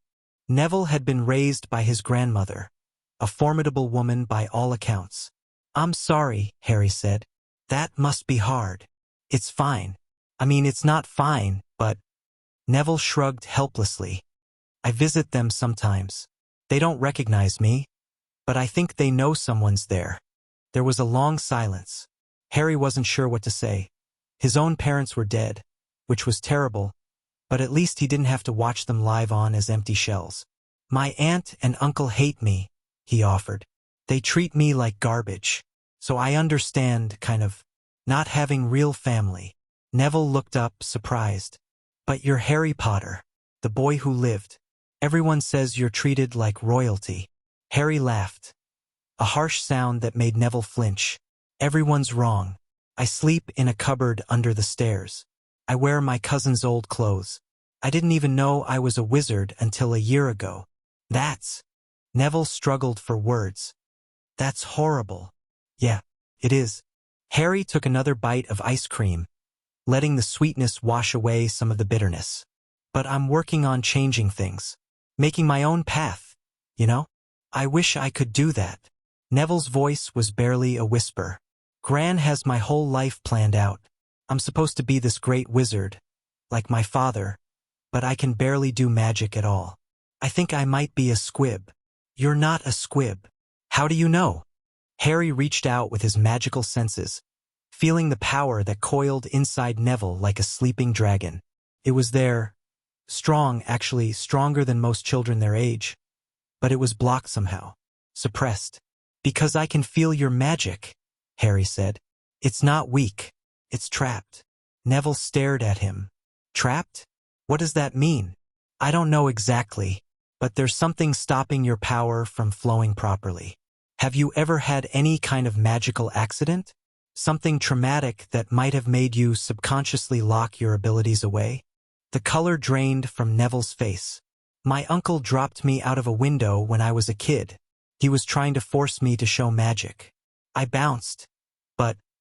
But you were terrified, and your magic learned that being powerful was dangerous." Harry nodded slowly. "Your own defenses are working against you. Can I fix it? Maybe. I'm not an expert, but I know someone who might be able to help." Harry thought of the books in his pouch, the research he'd been doing on magical theory. "Give me some time to look into it, and I'll get back to you." Neville's eyes were shining. "You'd do that? For me? We're friends now, aren't we?" Harry extended his hand across the table. "Friends help each other." Neville took his hand and shook it firmly. Yeah, we're friends." They talked for another hour, sharing stories and discovering common ground. Neville was passionate about herbology, plants, he said. Didn't care if you were magically weak, they just needed attention and care. Harry talked about his research into obscure magic, carefully omitting anything too sensitive. They discovered a mutual loathing of people who looked down on others and a shared appreciation for quiet spaces away from crowds. By the time they parted ways, Harry felt something he hadn't experienced since his awakening. He had a friend. An actual friend, not an ally or a contact or a potential asset. Someone who didn't know about Salazar's memories or his plans for revenge. Someone who just liked him for himself. It was a strange feeling. Good, but strange. "I'll write to you," Harry promised as they stood outside the leaky cauldron. "Once I figure out how to get owl post delivered without my relatives noticing. I could send Mimbulus. That's my Mimbletonia. It's a plant." "No, wait, that doesn't make sense." Neville flushed. "I mean, I could lend you a school owl if you need one. Gran has connections at Hogwarts." "That would be great. Thanks, Neville." They shook hands one more time, and Harry slipped through the pub toward Muggle London. The day had been more productive than he'd expected. New information, new resources, and a new friend. But as he boarded the night bus for the return journey to Surrey, his mind kept circling back to Apollon Delacour's warning. There have been signs. Omens that suggest the Dark Lord's defeat may not have been as permanent as we hoped. The soul fragment in Harry's scar pulsed gently, as if agreeing. Voldemort was coming back. Maybe not today, maybe not this year, but eventually. And when he did, Harry needed to be ready. The Dursleys didn't notice anything amiss when they returned from Dudley's party. Harry was in his cupboard, apparently asleep, showing no signs of having spent the day gallivanting around magical London. But sleep didn't come easily that night. Harry lay in the darkness, his mind racing through everything he'd learned. The Deathly Hallows, the blocked magic in Neville, the ICW's interest in securing his allegiance, Dumbledore's manipulations, Voldemort's potential return. So many pieces, so many players. And Harry was just a 7-year-old boy with borrowed memories, trying to navigate a game that had been running for centuries. One step at a time, he reminded himself. You've survived this long. You'll survive what comes next. He pulled out one of the books he'd purchased, The Nature of the Soul, and began reading by the soft glow of his Lumos spell. The text was dense and academic, full of references to magical theory he didn't fully understand, but Salazar's memories helped him parse the most important concepts. The soul was the core of magical being. Powered spells, shaped personality, and persisted beyond physical death. Damage to the soul was the worst kind of harm, worse than any physical injury, because it affected the fundamental essence of who you were. Horcruxes worked by deliberately fracturing the soul through murder. The act of killing tore a piece loose, which could then be bound to an object for preservation. As long as the Horcrux survived, the creator couldn't truly die. They would persist as a shade, capable of eventual resurrection. Harry touched his scar unconsciously. The fragment in his head wasn't a true Horcrux. It hadn't been created deliberately. But it functioned similarly, anchoring a piece of Voldemort's soul to Harry's own. Removing it would require separating the fragment from Harry's consciousness without destroying Harry in the process. The book offered no solutions for that particular problem. Harry kept reading anyway, searching for clues, until exhaustion finally claimed him and the cupboard went dark. The weeks following Harry's Diagon Alley trip were busy ones. He established a correspondence with Neville through a complicated system involving Gringotts Owlpost and a dead drop location near Privet Drive. The letters were carefully written to avoid suspicious content, but they allowed Harry to maintain the friendship and continue researching Neville's magical blockage. The answer, when he found it, was both simple and frustrating. Neville had experienced a traumatic magical accident as a child, the window incident and others, that had caused his subconscious mind to build walls around his power. His magic wasn't weak. It was imprisoned. The only way to free it was for Neville to confront his fears directly, to prove to himself that his power wasn't dangerous. Harry wrote back with suggestions. Mad-ion exercises, controlled magical practice, gradual exposure to situations that triggered his anxiety. It wasn't a quick fix, but it was a path forward. Neville's response was grateful to the point of embarrassment. "No one's ever believed in me before," he wrote. "Gran thinks I'm hopeless. The other kids think I'm a joke. But you actually tried to help. I don't know how to thank you." "Thank me by succeeding," Harry wrote back. "Prove everyone wrong." Meanwhile, Harry's own training continued. His magical abilities were growing steadily, though he still couldn't perform anything too demanding without exhausting himself. His legilimency had refined to the point where he could read surface thoughts if he concentrated, though deep mind reading remained beyond his current capacity. And the soul fragment was becoming a problem. Harry had noticed it first as headaches, sharp pains that struck without warning, usually when he was practicing magic. Then came the dreams. Flashes of darkness and anger, visions of a pale man with red eyes performing terrible rituals. And finally, most disturbing of all, occasional impulses that didn't feel like his own. A desire to hurt Vernon during one of his tirades. A flash of contempt for Petunia's simpering weakness.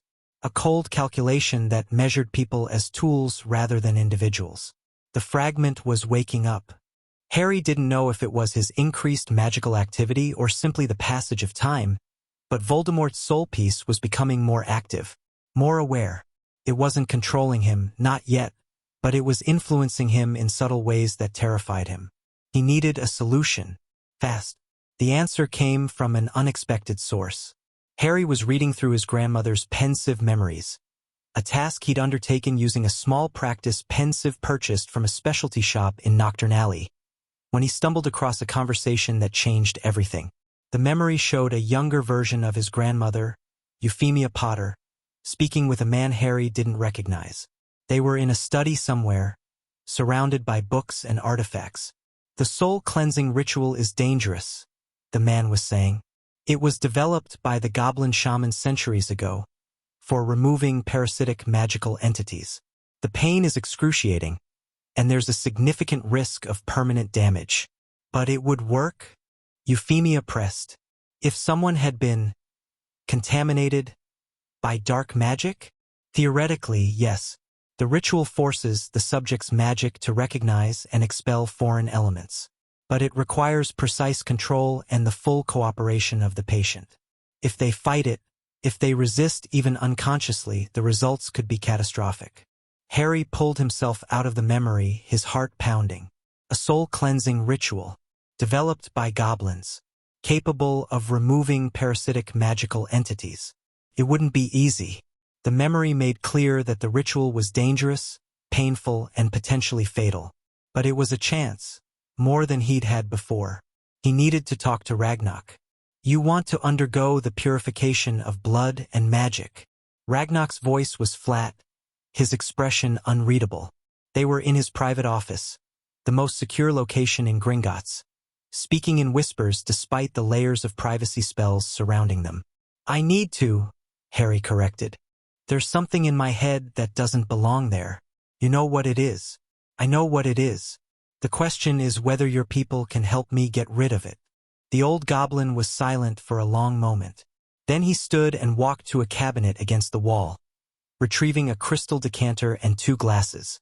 The purification was developed 3,000 years ago, he said, pouring a measure of amber liquid into each glass. In the early days of our civilization, when dark wizards would sometimes curse goblins with parasitic spirits designed to drive them mad, we needed a way to cleanse ourselves without relying on wizard healers. And it works on humans? It has been performed on humans exactly 7 times in recorded history. Ragnarok handed Harry one of the glasses. 4 of them survived. Harry didn't drink. What happened to the other 3? They fought the ritual. 2 died of magical exhaustion. 1. Ragnarok paused. 1 was consumed by the thing we were trying to remove. It used his body as a vessel until we were forced to destroy both. A chill ran down Harry's spine. That could happen to me. Yes, the fragment you carry is powerful. A piece of a dark lord, fueled by murder and dark ritual. If it senses the purification beginning, it will fight back. You would need to overpower it through sheer will while your magic tears itself apart and reassembles.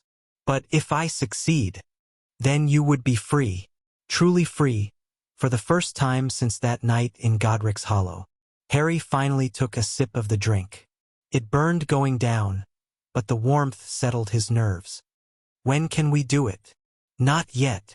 Ragnarok raised a hand to forestall Harry's protest. You're too young. Your magical core is still developing. If we performed the purification now, the best-case scenario would be permanent damage to your abilities. The worst case would be death. Then when? 11, perhaps 12, depending on how your development progresses. We'll monitor you, track the fragment's activity, intervene if it becomes immediately dangerous. The goblin's eyes were surprisingly gentle. I know it's not the answer you wanted, but patience has kept you alive this long. It will keep you alive a little longer. Harry wanted to argue.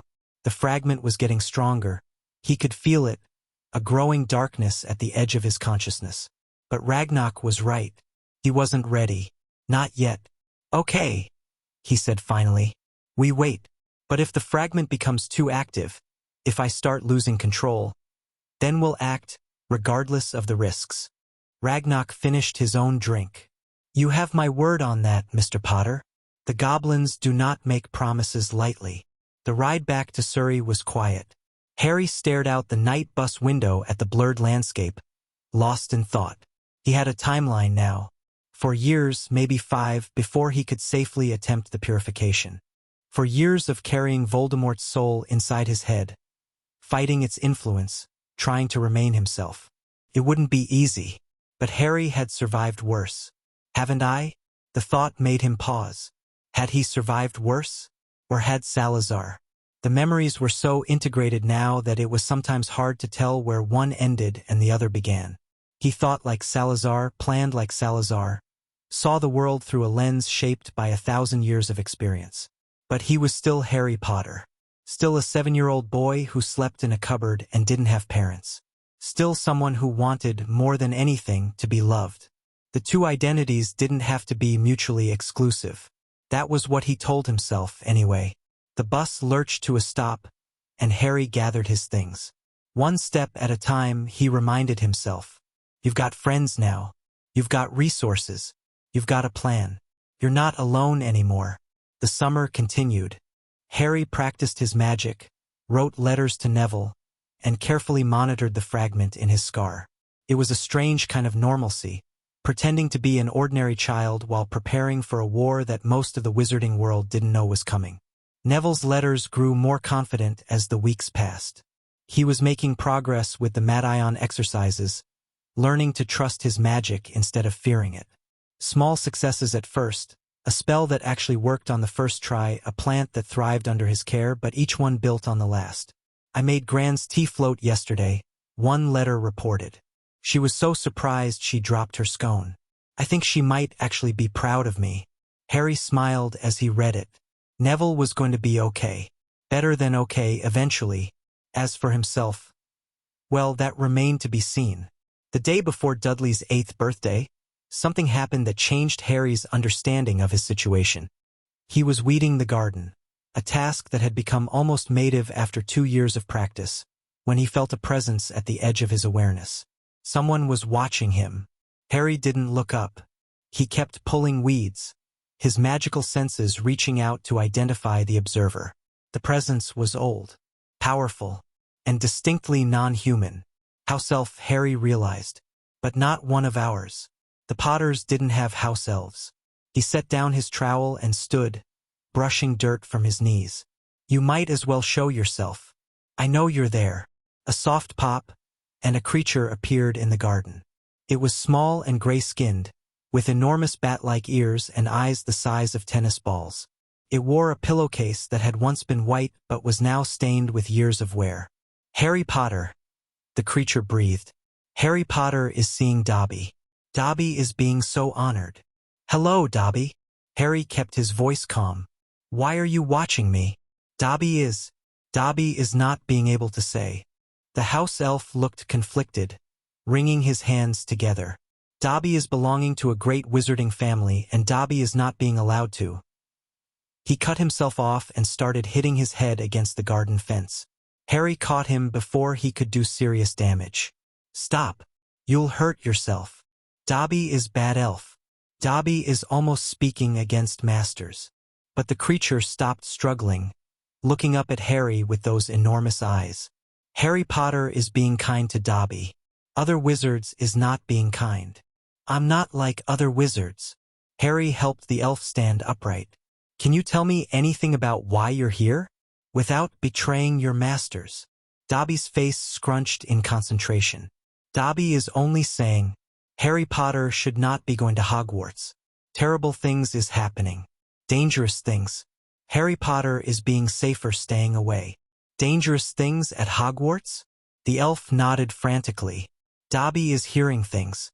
Seeing things. Dark magic is being planned. Harry Potter is being targeted. Harry's mind raced. A house elf who knew about plans against him. Who belonged to a family powerful enough to be involved in dark magic. Who was risking punishment to warn him. Dobby, can you tell me what family you serve? The elf's eyes went wide with terror. Dobby cannot. Dobby is being punished. Dobby is... He vanished with a pop before Harry could stop him. Harry stood alone in the garden, processing what had just happened. Someone was planning something at Hogwarts.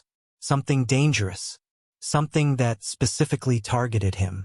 And a house elf had risked everything to warn him. The Malfoys, Harry thought suddenly. The pieces fit. A wealthy pureblood family with connections to the old Death Eater networks. Lucius Malfoy had been acquitted after claiming Imperius control, but Harry didn't believe that for a second. What were they planning? He needed more information, but he also needed to be careful. If he tipped off the Malfoys that he was aware of their plot, they might accelerate their timeline or change their approach. Patience, Harry reminded himself. Gather intelligence. Make plans. Don't show your hand until you're ready to act. The fragment in his scar pulsed, and for just a moment, Harry felt something like anticipation. Coming for me, are they? Let them try. Chapter 3. The return to Hogwarts. The Hogwarts letter arrived on Harry's 11th birthday, carried by a tawny owl that swooped through the kitchen window and landed directly on Vernon's bacon. The chaos that followed was almost entertaining. Vernon turned purple, sputtering incoherently, while the owl hooted with what Harry could only describe as amusement. Petunia shrieked and grabbed Dudley, pulling him away as if the bird might attack. And Harry simply stood, walked over to the table, and detached the letter from the owl's leg. "Thank you," he told the bird quietly. "You can go." The owl gave him a look that suggested it found humans generally disappointing, then took flight through the still open window. "What is that?" Vernon had recovered enough to speak, his mustache quivering with barely contained rage. "What kind of freakish?" "My Hogwarts acceptance letter," Harry said calmly. "I'll be leaving for school on September 1st. You won't have to see me again until next summer." The silence that followed was profound. Vernon's face cycled through several colors before settling on a mottled red. "You're not going to any freak school. I forbid it. You don't have that authority." Harry met his uncle's glare without flinching. "I'm a wizard, Uncle Vernon. I've always been a wizard. And in 1 month, I'll be leaving this house to attend the finest magical school in Britain, whether you approve or not. Now see here. Also," Harry continued, "I know about the payments. Dumbledore's been sending you money for my care since I was a baby. Quite a lot of money, actually. If you'd like, I can provide detailed records of every transaction to the relevant authorities, both magical and muggle. I imagine the tax implications alone would be interesting." Vernon went white. For years, Harry had waited 4 years to play that card. He'd let the Dursleys think he was ignorant, let them believe their cruelty was consequence-free. And now, finally, he was showing them exactly how wrong they'd been. "You wouldn't dare," Vernon breathed. "Try me." They stared at each other across the kitchen table. Petunia had gone very still, her eyes darting between her husband and nephew. Even Dudley had stopped whimpering, sensing that something fundamental had shifted. "What do you want?" Vernon finally asked. "What I've always wanted. To be left alone." Harry folded the letter and tucked it into his pocket. "I'll need to go to London to buy school supplies. I'll need a ride to King's Cross on September 1st. Beyond that, you don't have to acknowledge my existence at all. And the money stays between us. For now." Harry allowed himself a small smile. "Consider it an investment in good behavior." He turned and walked out of the kitchen, leaving the Dursleys to contemplate their new reality. The trip to Diagon Alley a week later was Harry's most extensive yet. He had a proper list now, books, robes, cauldron, telescope, and most importantly, a wand. The goblins had offered to acquire supplies on his behalf, but Harry wanted to make these purchases himself. Wanted to be seen. The boy who lived was returning to the wizarding world, and it was time to start shaping the narrative. Madame Malkin's robes for all occasions was his first stop. The shop was busy with Hogwarts students getting fitted for the new term, and Harry joined the queue without drawing attention. He dressed carefully for this trip. Nice but not flashy, confident but not arrogant. The image of a young heir coming into his own. "Hogwarts, dear?" Madame Malkin asked when it was his turn. "First year." "Yes, ma'am." She bustled him onto a fitting platform and began taking measurements. Another boy was being fitted nearby. Pale, pointed features, hair so blonde it was almost white. "First year too?" the boy asked, eyeing Harry with casual interest. "That's right. I'm Draco. Draco Malfoy." Harry kept his expression neutral, though internally every alarm was firing. The Malfoys, Dobby's masters. The family planning something dangerous at Hogwarts. "Harry," he replied, deliberately omitting his surname. "Nice to meet you." Draco's eyes narrowed slightly. "Just Harry? Don't you have a family name?"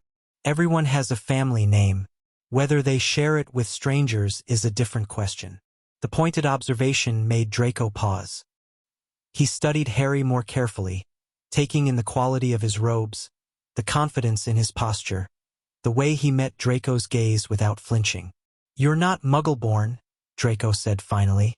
"You carry yourself like someone who knows their place in the world." "I know exactly who I am and where I come from." Harry allowed a thin smile. "The question is whether you do." Before Draco could respond, Madame Malkin announced that Harry's fitting was complete. He paid for his robes and left, feeling the Malfoy heir's eyes following him out the door. First contact, Harry thought. Now he'll be curious. He'll dig. And when he finds out who I am, the reaction would be telling. Ollivander's was exactly as Harry remembered from Salazar's ancient memories, or rather, the building that had stood on this spot 1,000 years ago was similar enough to trigger recognition. Wandmakers had occupied this corner of Diagon Alley since before Hogwarts existed, passing their craft from generation to generation. The shop was dim and dusty, filled with thousands of narrow boxes stacked floor to ceiling. Harry's magical senses hummed with the ambient power. So many wands, each containing a fragment of magical creature, each waiting for the right wizard to claim it. "Good afternoon," said a soft voice, and Harry turned to find an old man watching him from the shadows.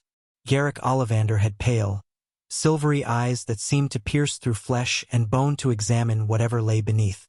"Mr. Potter," Ollivander continued, gliding forward, "I wondered when I'd be seeing you. It seems only yesterday your mother and father were in here buying their first wands. You remember them?" "I remember every wand I've ever sold, Mr. Potter. Every one." The wandmaker's eyes flickered to Harry's forehead, to the scar hidden beneath his fringe. "Your mother favored willow. 10¼ inches, swishy. Nice wand for charm work.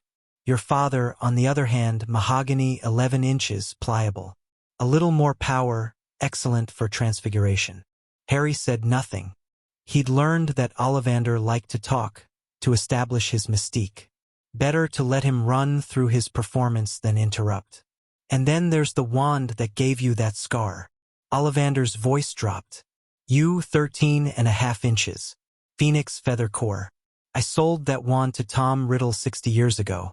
Powerful wand. Very powerful. And in the wrong hands."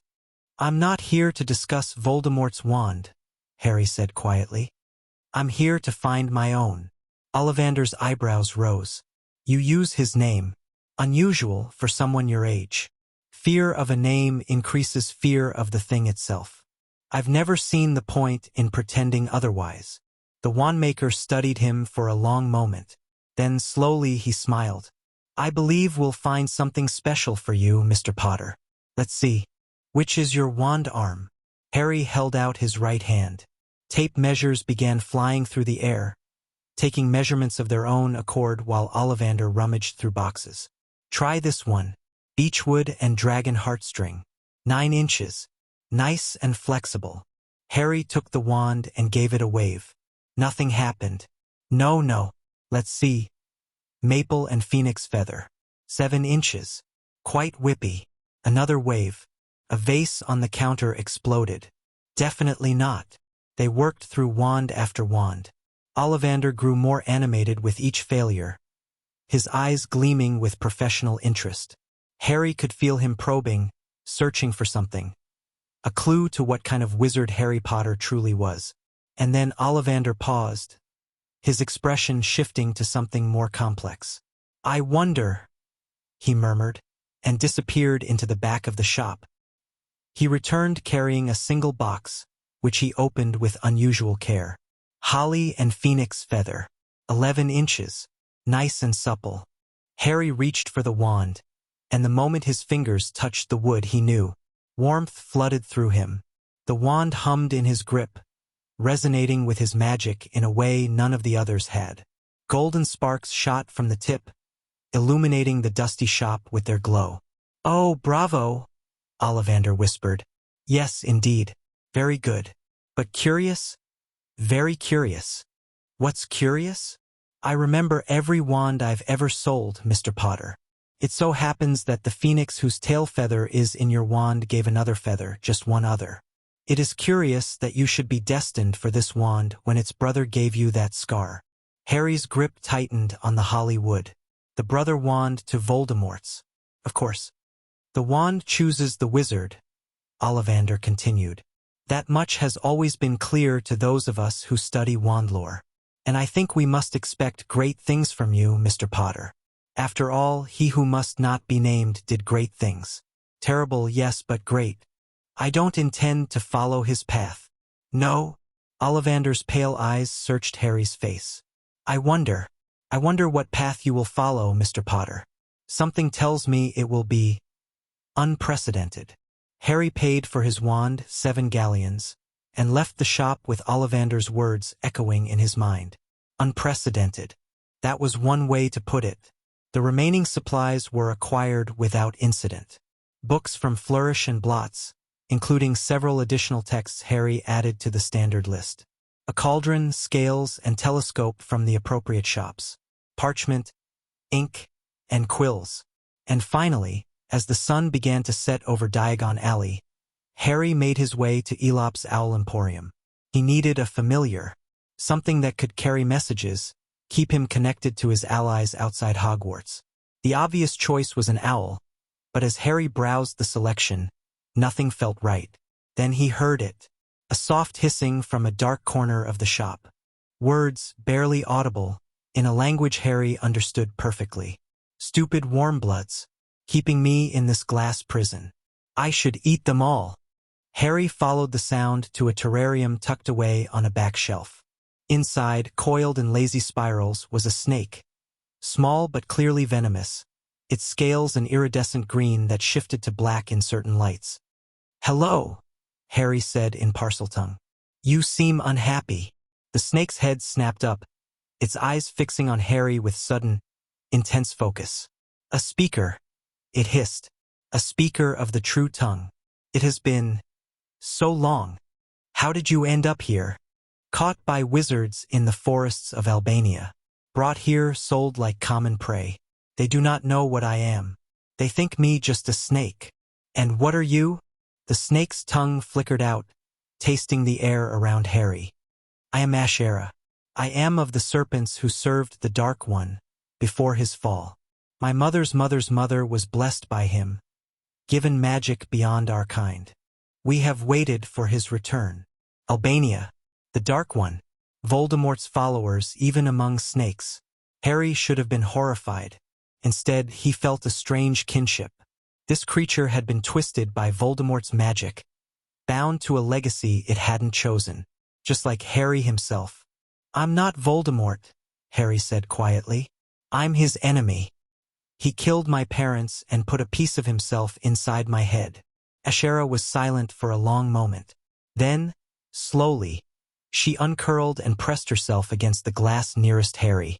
"I sense it. The Dark One's taint. It wars with your own magic." Her tongue flickered again. "You are young. You should not carry such a burden. I don't have a choice. Not yet, anyway. Then let me help you.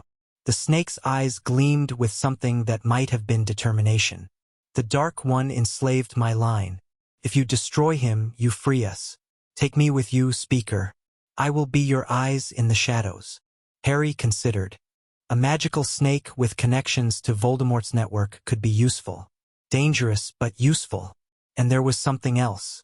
Something that resonated with Salazar's memories, the old traditions, when wizards and serpents had worked together as allies rather than tools. I'll buy your freedom, Harry said finally. But understand, I'm not a master looking for a servant. If you come with me, it's as a partner. An equal. Equals, Ashera repeated, as if tasting the word. I have never had an equal among the Warmbloods. Neither have I. The snake made a sound that might have been laughter. Then we are both lonely creatures, speaker. Perhaps together we will be less so. The shop owner was confused but amenable when Harry asked to purchase the pretty green snake in the back. He clearly had no idea what he was selling. The price was a pittance for a magical serpent of Ashara's lineage. Harry left Elops with Ashera coiled around his arm beneath his robes, her weight warm against his skin. Where do we go now? She asked. Home, for now. But in a few weeks we go to Hogwarts. The school where I'll learn to be a proper wizard. Hogwarts. Ashara's voice carried an odd note. My mother's mother knew of Hogwarts. There are old secrets there, speaker. Old magics that sleep beneath the stones. I know, Harry replied. I built some of them. The snake went very still against his arm. You built? You are not what you seem, speaker. No, I'm not. But that's a story for another time. September 1st arrived with the kind of drizzling rain that made everything feel gray and muted.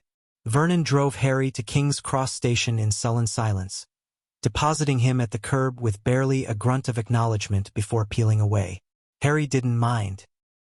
He'd said goodbye to the Dursleys in his own way, leaving the house that morning with a clear understanding between them. They wouldn't miss him. He wouldn't miss them.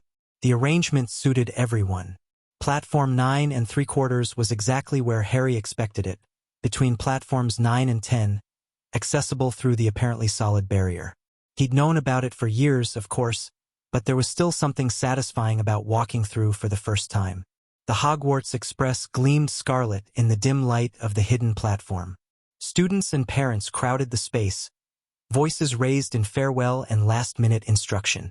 Harry scanned the crowd automatically, cataloging faces and filing away information. There, the Malfoys, Lucius speaking to Draco in low tones while Narcissa watched with cool detachment. Draco's expression was different from their meeting in the robe shop. He'd done his research, clearly, and now knew exactly who just Harry really was. There, a family of redheads, so many of them that Harry lost count. Weasleys, he guessed, based on the hair color and the general chaos surrounding them. One of the older boys was wearing a head boy badge. And there, Neville, standing alone near the train while an elderly woman delivered what appeared to be a lengthy lecture on proper behavior. Harry caught his friend's eye and nodded. Neville's face lit up. Harry boarded the train and found an empty compartment near the back. He'd barely settled in when the door slid open and Neville appeared, slightly breathless. Harry, I wasn't sure Gran said you might be in a different. He stopped, collected himself, and tried again. Hi. Hi, Neville. Good summer.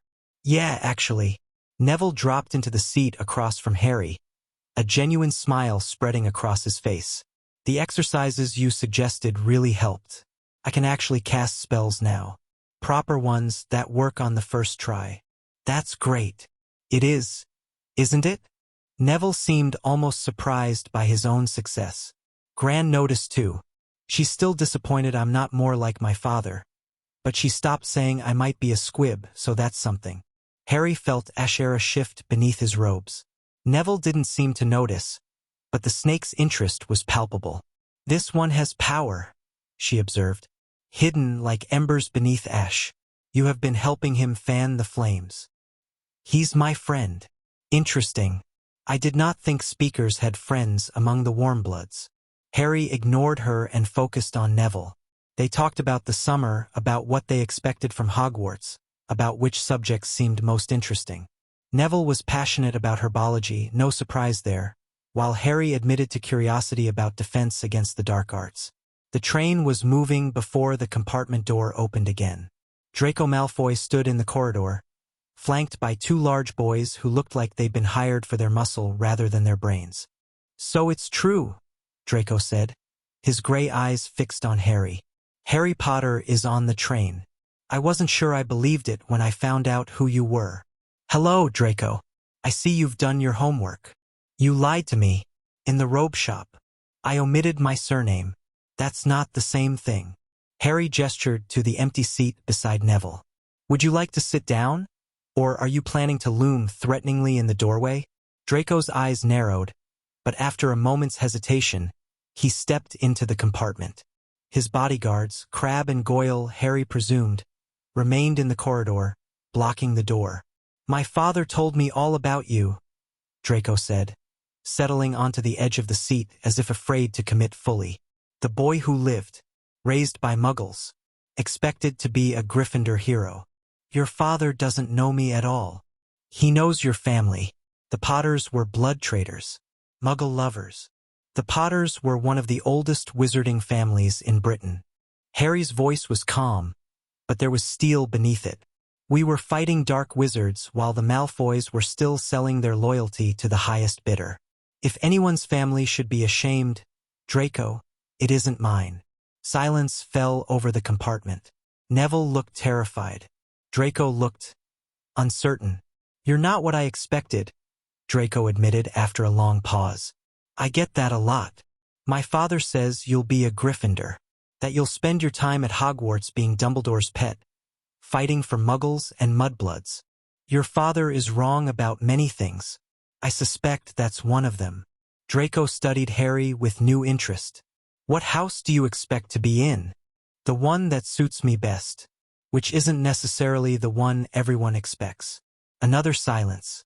Then Draco stood, smoothing his robes. "We'll see, Potter. Hogwarts has a way of revealing people's true natures." He paused at the door. "My father was wrong about one thing, at least. You're not a fool. That makes you either a potential ally or a dangerous enemy. I could say the same about you." Draco's lips twitched. Not quite a smile, but close. Then he swept out of the compartment, his bodyguards trailing behind. Neville let out a breath he'd apparently been holding. That was intense. Draco's testing the waters. He's been raised to believe certain things about the world, and I don't fit his expectations. That makes him curious. He called Muggleborns. You know, that word. He did. Harry met Neville's eyes. "And I noticed you didn't object." Neville flushed. "I wanted to. I'm not brave like you, Harry. I freeze up when people are intimidating. Bravery isn't the absence of fear. It's acting despite fear." Harry leaned back in his seat. "You stood up to your own magic, Neville. That took more courage than telling off some spoiled rich kid. Give yourself CR." The train rolled on through the countryside, carrying them closer to Hogwarts. The castle emerged from the darkness like something out of a dream.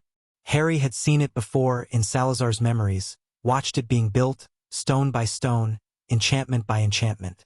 But those memories were 1,000 years old, faded and fragmentary. The reality was overwhelming.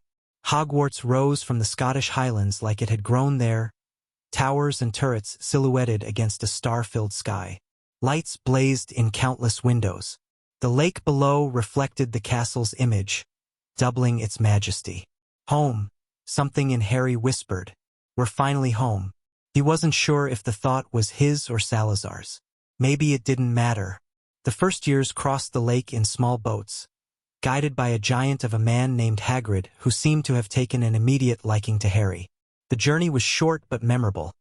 At one point, Harry caught a glimpse of something massive moving beneath the water, and Ash-Era hissed with recognition. The squid. It was young when my mother's mother's mother knew it. Now it is ancient. You'll have to tell me more about that later. I will tell you many things, speaker, when you are ready to hear them. They disembarked at an underground harbor and climbed stone steps to a massive oak door. A stern-looking witch with her hair pulled back in a severe bun greeted them. Professor McGonagall, Hagrid called her, and delivered a brief speech about the four houses and their qualities. Harry barely listened. He was too busy feeling the magic of the castle pressing against his awareness. Ancient enchantments layered upon each other like sediment. Some he recognized from Salazar's memories. Others were newer modifications made over the centuries by wizards who'd never known the founder's original intent. The great hall silenced even Harry's racing thoughts. For long tables stretched the length of the room, students seated according to house. Above them, the ceiling showed a perfect replica of the night sky, a charm that Rowena had invented, Harry remembered, during their second year of construction. And at the front of the hall, on a raised platform, the staff table presided over everything. Harry's eyes found Dumbledore immediately. The old wizard sat in the center chair, resplendent in purple robes, his half-moon spectacles gleaming in the candlelight.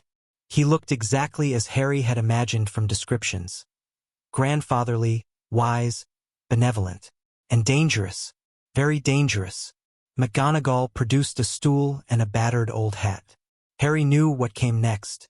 When I call your name, you will sit on the stool and put on the hat to be sorted, McGonagall announced. Abbot, Hannah. A blonde girl stumbled forward and sat on the stool. The hat dropped over her eyes. There was a moment of silence, and then, Hufflepuff! The table on the right erupted in cheers. The sorting continued. Bones, Susan went to Hufflepuff. Boot, Terry to Ravenclaw. Brown, Lavender to Gryffindor. And then, Granger, Hermione. A bushy-haired girl practically ran to the stool, jamming the hat onto her head with obvious eagerness. Harry watched with interest. He'd noticed her on the train, quizzing older students about spell theory. Gryffindor.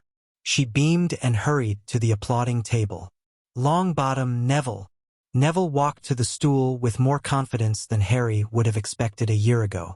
The hat took its time with him, nearly a full minute of silence, before announcing, Gryffindor. Neville caught Harry's eye as he moved to join his new house, his expression apologetic. Harry just nodded. They'd expected this. Neville came from a long line of Gryffindors, and his newfound confidence suited the House of the Brave. Malfoy, Draco. The hat barely touched Draco's head before shouting, Slytherin. He smirked as he strutted to the green and silver table. More names, more sortings. And then, finally, Potter, Harry. The hall went silent. Every head turned. Whispers erupted like wildfire. Potter? Did she say Potter? The Harry Potter? I heard he was raised by dragons. Harry walked to the stool with measured steps, ignoring the stares. He sat, and the hat dropped over his eyes, plunging him into darkness. Well, said a small voice in his ear. This is unexpected. Hello, Harry replied silently. I wondered if you'd recognize me. Recognize you? The hat's voice carried something that might have been laughter. My boy, I was created by the founders themselves. I know their magic as intimately as my own. And you carry one of them inside you. Salazar's memories, not his soul. A semantic distinction. You think like him. You plan like him. You see the world through his eyes. The hat paused. He was always my favorite, you know. The others thought him dark, but I saw his heart. He wanted to protect magical children from a world that would burn them alive. Everything he did for love. I know. Do you? Do you truly understand what you carry? The hat's voice grew serious. Salazar Slytherin was the greatest wizard of his age. Greater than Godric, though the lion would never admit it.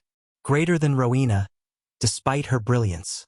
He had power that would terrify modern wizards, and wisdom earned through a lifetime of struggle. You have access to all of that. The question is what you'll do with it. I want to set things right, clear his name, reform the corruption he fought against. Noble goals. But the path to achieving them, the hat seemed to sigh. There is darkness in you as well, Harry Potter. Not just Salazar's darkness, the weight of memory, the temptation of power, but something else. Something that does not belong.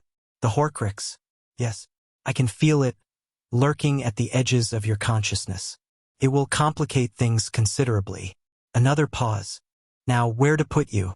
You have Godric's courage, certainly no shortage of bravery in that heart.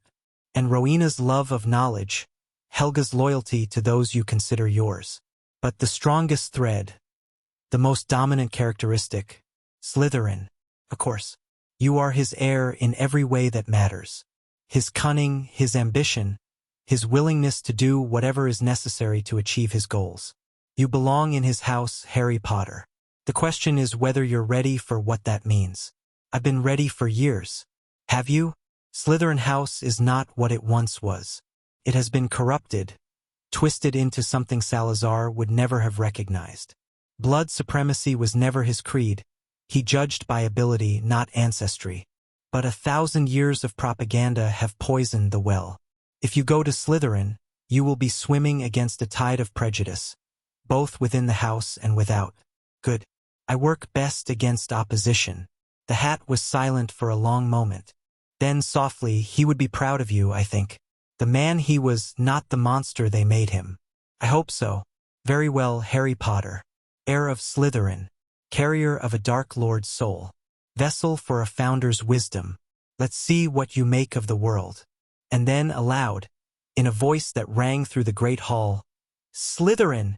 The silence that followed was deafening. Harry removed the hat and handed it back to a stunned McGonagall. He walked toward the Slytherin table with his head high, ignoring the whispers that erupted in his wake. Did the hat just Harry Potter in Slytherin? That's impossible, he's supposed to be. The Slytherin table itself seemed uncertain how to react. Draco Malfoy was staring at Harry with undisguised shock. The older students exchanged glances, some suspicious, others calculating. Harry took a seat at the end of the table, leaving space on either side.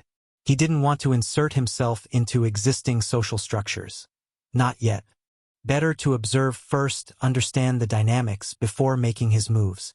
Dumbledore's eyes were fixed on him from the staff table. Harry met the old wizard's gaze steadily, allowing nothing to show on his face. Your move, old man. Let's see how you handle this. The sorting continued, but Harry barely paid attention. He was too busy cataloging reactions, reading the room, planning his next steps. Slytherin was exactly what he'd expected. A snake pit in the most literal sense. Everyone was watching everyone else, measuring, judging, looking for weakness. The house that prized cunning had turned that cunning inward, creating a culture of constant competition and subtle warfare. This is what you built? Harry thought, and wasn't sure if the thought was his or Salazar's, or what they turned it into after you left. It didn't matter. What mattered was that Harry was here now, and he had work to do. The feast was excellent. Harry had to give the house elves CR, but he barely tasted it.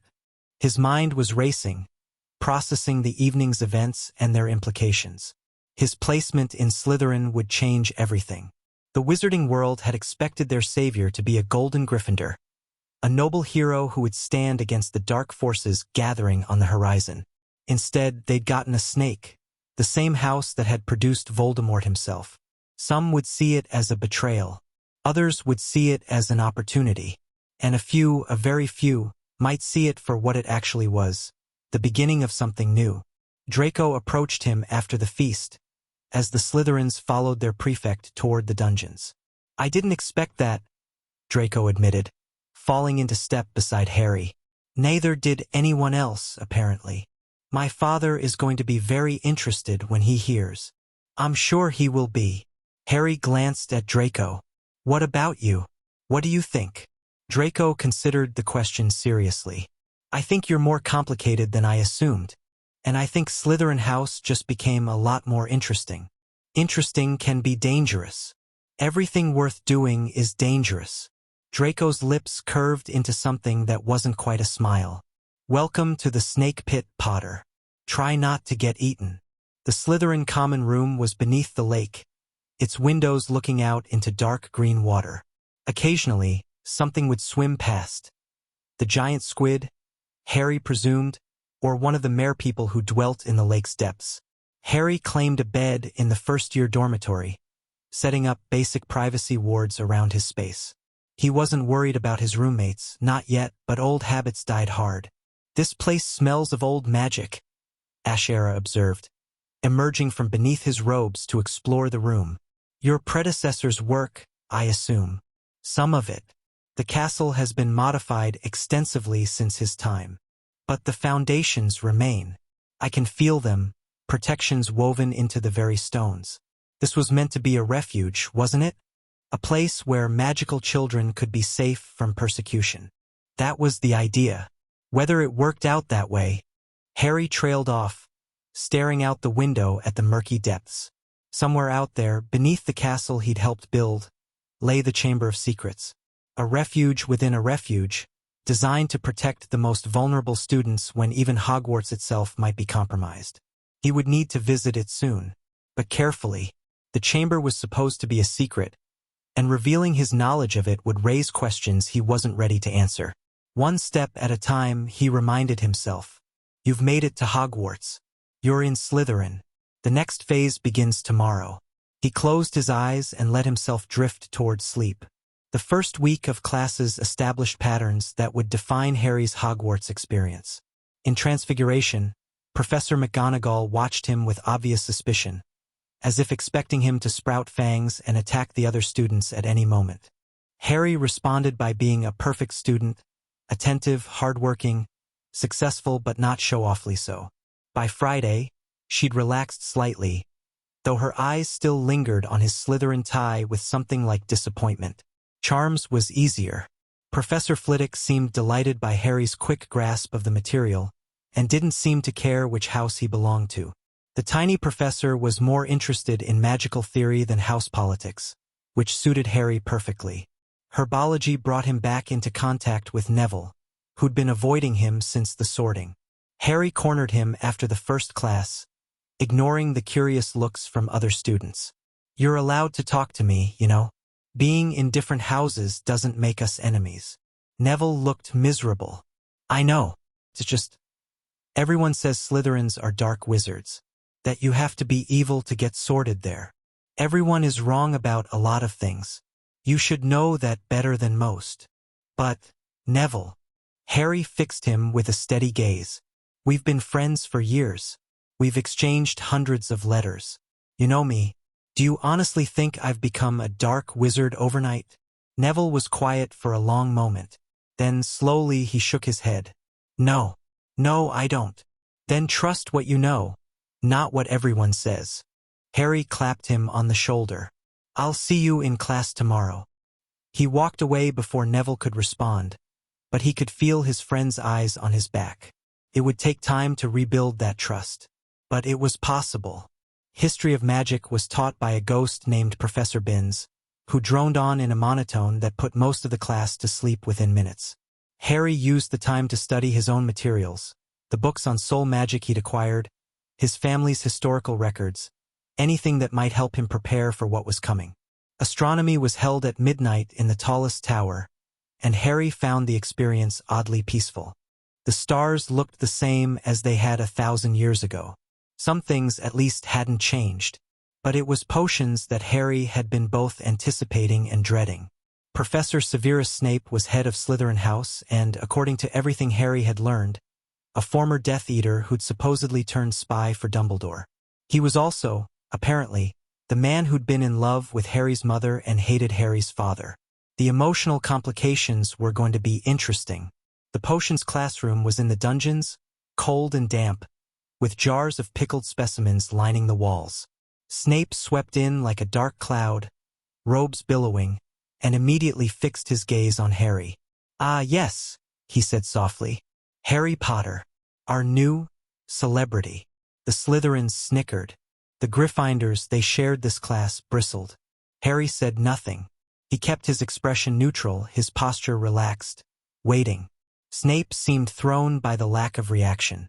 He'd clearly expected defiance or maybe fear. Instead, he got nothing. "Tell me, Potter, what would I get if I added powdered root of asphodel to an infusion of wormwood?" "The draught of living death, sir. A powerful sleeping potion." Snape's eyes narrowed. "And where would you look if I told you to find me a bezoar?" The stomach of a goat, sir.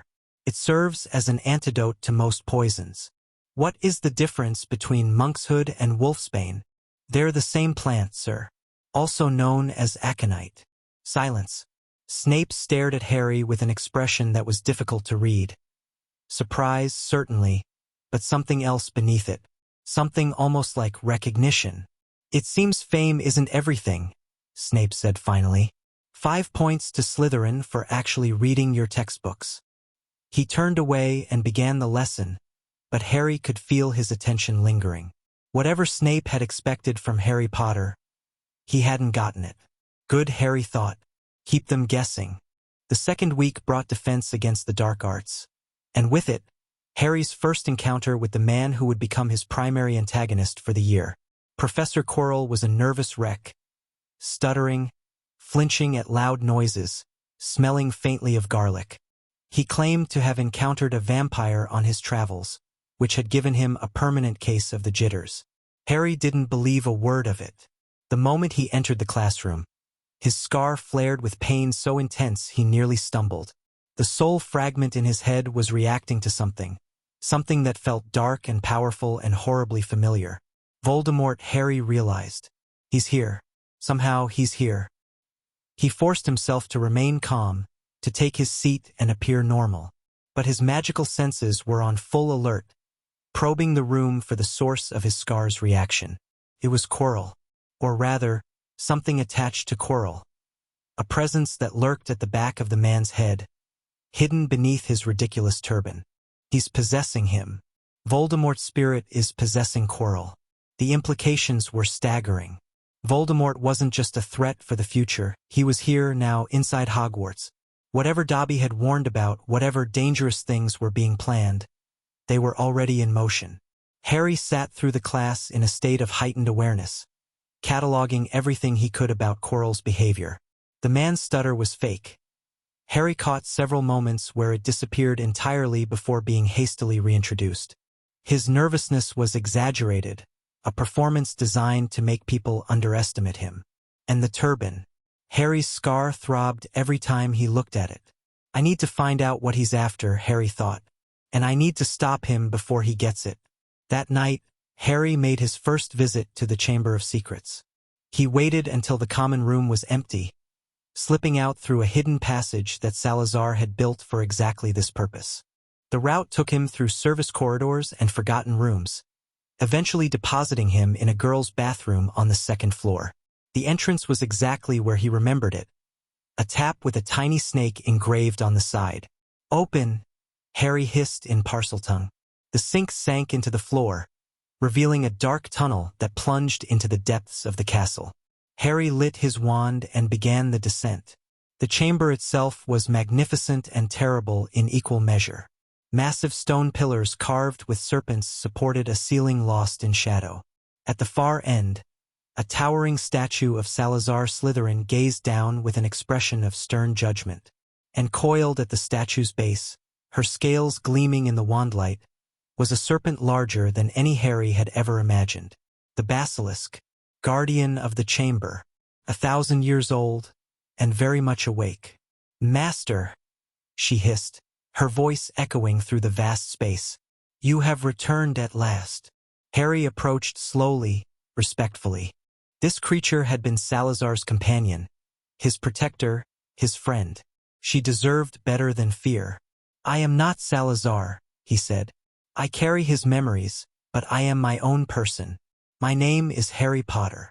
The basilisk's great head swung toward him, her eyes, which he carefully avoided, examining him with ancient intelligence. I know what you are, young speaker. I can smell the old master's magic in your blood, tangled with something darker. Parasite, a fragment of a broken soul. Voldemort's Horcrux. I'm working on removing it. See that you do. Such things are abominations. They offend the natural order. The basilisk's tongue flickered out, tasting the air around Harry. But you did not come here to discuss soul magic. You came because you sensed a threat. Voldemort is in the castle, possessing one of the teachers. Yes, I have felt his presence. He seeks something hidden here, an artifact of great power. Harry's mind raced. An artifact at Hogwarts, valuable enough to bring Voldemort out of hiding. What could it be? Do you know what he seeks? The stone that grants eternal life. It was brought here at the beginning of the year, hidden beneath layers of protection. The old wizard with the long beard thought it would be safe. The Philosopher's Stone. Nicholas Flamel's legendary creation, capable of producing the elixir of life. Of course Voldemort would want it. With his body destroyed, the stone might be his only path back to full power. Where is it hidden? Beneath the trapdoor on the 3rd floor, guarded by the 3-headed dog and other obstacles. Harry remembered Dumbledore's warning at the start of term feast. The 3rd floor corridor was forbidden to anyone who didn't want to die a painful death. Now he knew why. Can you help me stop him? The basilisk was silent for a long moment. I am bound to this chamber, young speaker. The old master's final command keeps me here, protecting this place until he returns. I cannot leave, even to hunt the Dark One. Then I'll have to stop him myself. You are young. Your magic is still developing. The Dark One is weakened, but he is still dangerous. I know. Harry met the basilisk's gaze, carefully, looking at her forehead rather than her eyes. But I'm the only one who knows what he's planning. If I don't act, no one will. Another long silence. Then the basilisk lowered her great head, bringing it level with Harry's. You have the old master's courage, his determination, his willingness to face impossible odds. Her tongue flickered out, almost gently touching his cheek. I cannot leave this chamber, but I can offer you a gift. A weapon to use against the Dark One if all else fails. What kind of weapon? My venom. 1 drop is enough to kill any creature that lives. And there is no antidote save for Phoenix tears, which are nearly impossible to obtain. She opened her mouth, revealing fangs longer than Harry's forearm. A drop of clear liquid beaded at the tip of one fang, falling into a small vial that appeared from nowhere. Use it wisely, young speaker, and know that you are not alone. The chamber's protections extend throughout the castle. If you have need of me, speak my name and I will hear you. Harry took the vial, tucking it carefully into his moleskin pouch. Thank you. I won't forget this. See that you don't. And Harry Potter. The basilisk's voice grew softer. The old master would be proud of you. Whatever else happens, remember that. Harry emerged from the chamber as dawn was breaking, slipping back into the Slytherin common room before anyone noticed his absence.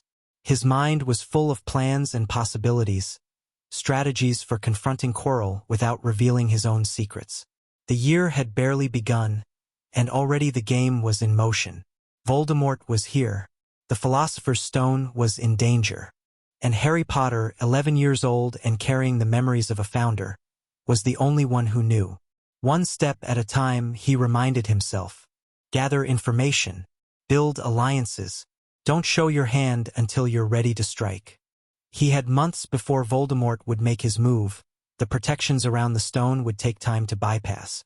Months to prepare, to grow stronger, to position himself for the confrontation to come. And in the meantime, he had a house to reform, a reputation to build, and a 1,000-year-old legacy to reclaim. The next few weeks established Harry's place in Slytherin hierarchy. He was an outsider, certainly, the boy who lived, raised by muggles, sorted into the House of Dark Wizards. But he was also intelligent, capable, and utterly unintimidated by the sneering superiority of his housemates. When Marcus Flint, the 6th-year Quidditch captain, tried to bully him into doing homework assignments, Harry hexed him in front of the entire common room. The spell was subtle, a mild confusion charm that made Flint trip over his own feet for the next 3 days. But the message was clear. Harry Potter was not prey. Draco became a tentative ally. Not a friend, not yet, but something approaching respect had developed between them. Harry found that Draco was more complicated than his initial impression suggested, arrogant, yes, and prejudiced by his upbringing, but also genuinely intelligent and not entirely immune to reason. Why do you believe Muggle-borns are inferior? Harry asked him one evening, as they sat by the common room fire. Draco seemed surprised by the question. Because they are. Everyone knows that. Their blood is tainted by Muggle ancestry. Explain the mechanism. What? The mechanism by which Muggle blood causes inferiority. Is it a specific component in the blood? A magical contamination? A genetic defect? Draco opened his mouth, then closed it again. Father says it's obvious. The old families have always been the most powerful. Have they? Or have they simply had access to more resources, better education, stronger connections? Harry leaned forward. My mother was Muggle-born. She was also one of the most talented witches of her generation. If blood determined magical ability, how do you explain that? She was an exception. Or she was proof that your theory is wrong. Harry sat back. I'm not asking you to change your beliefs overnight, Draco. I'm asking you to think about why you believe what you believe. To question assumptions that have never been tested. Draco was quiet for a long time after that. But Harry caught him, in the weeks that followed, sneaking glances at Muggle-born students with an expression that was more thoughtful than contemptuous. Progress. Slow, difficult progress, but progress nonetheless. Halloween arrived with all the fanfare Hogwarts could muster. The Great Hall was decorated with floating pumpkins and live bats, and the feast promised to be spectacular. Harry was halfway through his treacle tart when Quirrell burst through the doors. Troll! He screamed. Troll in the dungeons. Thought you ought to know. Then he fainted. The hall erupted in panic. Students screamed. Teachers shouted. And in the chaos, Harry noticed something that made his blood run cold. Quirrell wasn't unconscious. Beneath his collapsed form, his eyes were open, alert, watching the staff table with predatory focus. He let the troll in, Harry realized. It's a distraction. He's going for the stone. Harry slipped away from the Slytherin table as the prefects began herding students toward the dormitories. He couldn't let Quirrell reach the third floor unopposed. The protections might slow him down, but they wouldn't stop him forever. He was moving through a side corridor when he heard a scream. Not from the dungeons. From somewhere nearby. Harry changed direction, following the sound. He found the source in a first-floor bathroom. The troll, massive, gray-skinned, stinking of garbage, had cornered a girl against the far wall. Hermione Granger, the bushy-haired Gryffindor from the train. She was frozen in terror, unable even to scream anymore. The troll raised its club, preparing to strike. Harry didn't think. He acted. Stupefy. The spell was stronger than he'd ever managed before, powered by adrenaline and desperate need. It struck the troll in the face, and the creature staggered. Not unconscious, but confused, turning toward this new threat. Run! Harry shouted at Hermione. Get to the door! She scrambled to obey while Harry kept the troll's attention. He ducked a club swing that would have pulverized him, fired another stunner that barely phased the creature, and was running out of options when Neville appeared in the doorway. Harry! What do I... The club! Levitate the club! Neville's wand came up. His face was pale with terror, but his voice was steady. Wingardium Leviosa! The troll's club jerked out of its grip, rising into the air.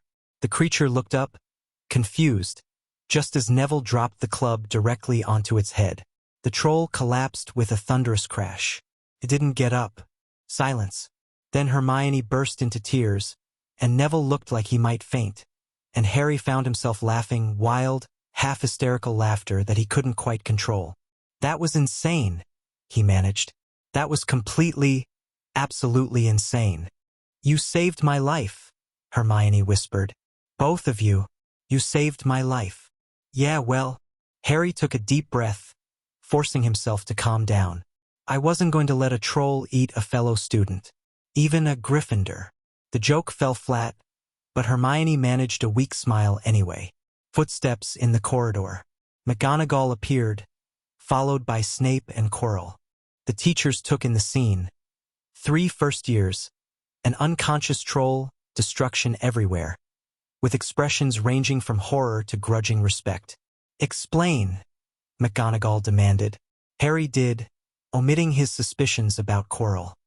He'd been separated from his house, heard screaming, found the troll attacking Hermione. Neville had arrived in time to help finish it off. "Foolish," McGonagall said when he finished. "Incredibly foolish and dangerous. You should have gone for a teacher." "There wasn't time, Professor. It would have killed her." McGonagall stared at him for a long moment. Then slowly she nodded. 5 points to Slytherin for sheer dumb luck. And 5 points to Gryffindor, Mr. Longbottom, for the same. She turned to Hermione. "Miss Granger, are you injured?" "And no, Professor. Thanks to them." "Then all of you back to your dormitories. And I don't want to hear about any of you hunting trolls again." Harry caught Quirrell's eye as he left the bathroom. The professor's expression was unreadable, but something flickered in his gaze, recognition, maybe, or calculation. "He knows I'm on to him," Harry thought. The game just got more interesting. The fallout from the troll incident was significant. Harry's reputation shifted. He was no longer just the boy who lived in Slytherin. He was the Slytherin who'd saved a Gryffindor's life. Some of his housemates were disgusted, viewing it as a betrayal of house rivalry. Others saw it as a power move, demonstrating that Harry Potter played by his own rules. Hermione sought him out 3 days later, finding him in a quiet corner of the library. "I wanted to thank you properly," she said, sliding into the chair across from him. "What you did was incredibly brave. It was incredibly stupid, actually. I got lucky. Lucky that you knew the right spells. Lucky that you kept your head while I was having a panic attack." She shook her head. "You're not what I expected, Harry Potter." "What did you expect?" "I don't know. Someone more heroic? Gryffindorish." Harry smiled. "Sorry to disappoint." "You didn't disappoint me. I mean," Hermione hesitated. "I don't have many friends here. The other Gryffindors think I'm too bookish. The Ravenclaws think I'm too competitive. But you treat me like a person, not a stereotype." "That's because I don't believe in stereotypes. People are more complicated than the boxes we put them in." Hermione studied him with those sharp, analytical eyes. "You're different from other Slytherins." "I'm trying to be, which is harder than it sounds." Harry closed the book he'd been reading. "But I appreciate the company, Hermione, even if you are a Gryffindor." She laughed, the first real laugh he'd heard from her. "Even if you are a snake, I suppose we can make it work." As the weeks turned to months, Harry built his network carefully. Hermione became a regular study partner, her encyclopedic knowledge complementing Harry's more intuitive understanding of magic. Neville grew more confident with each passing day, his magical ability blossoming now that he'd stopped being afraid of it. Draco remained a complicated ally, slowly questioning the beliefs he'd been raised with. And all the while, Harry watched Quirrell. The possessed professor was being careful, biding his time. But Harry caught glimpses of his true nature.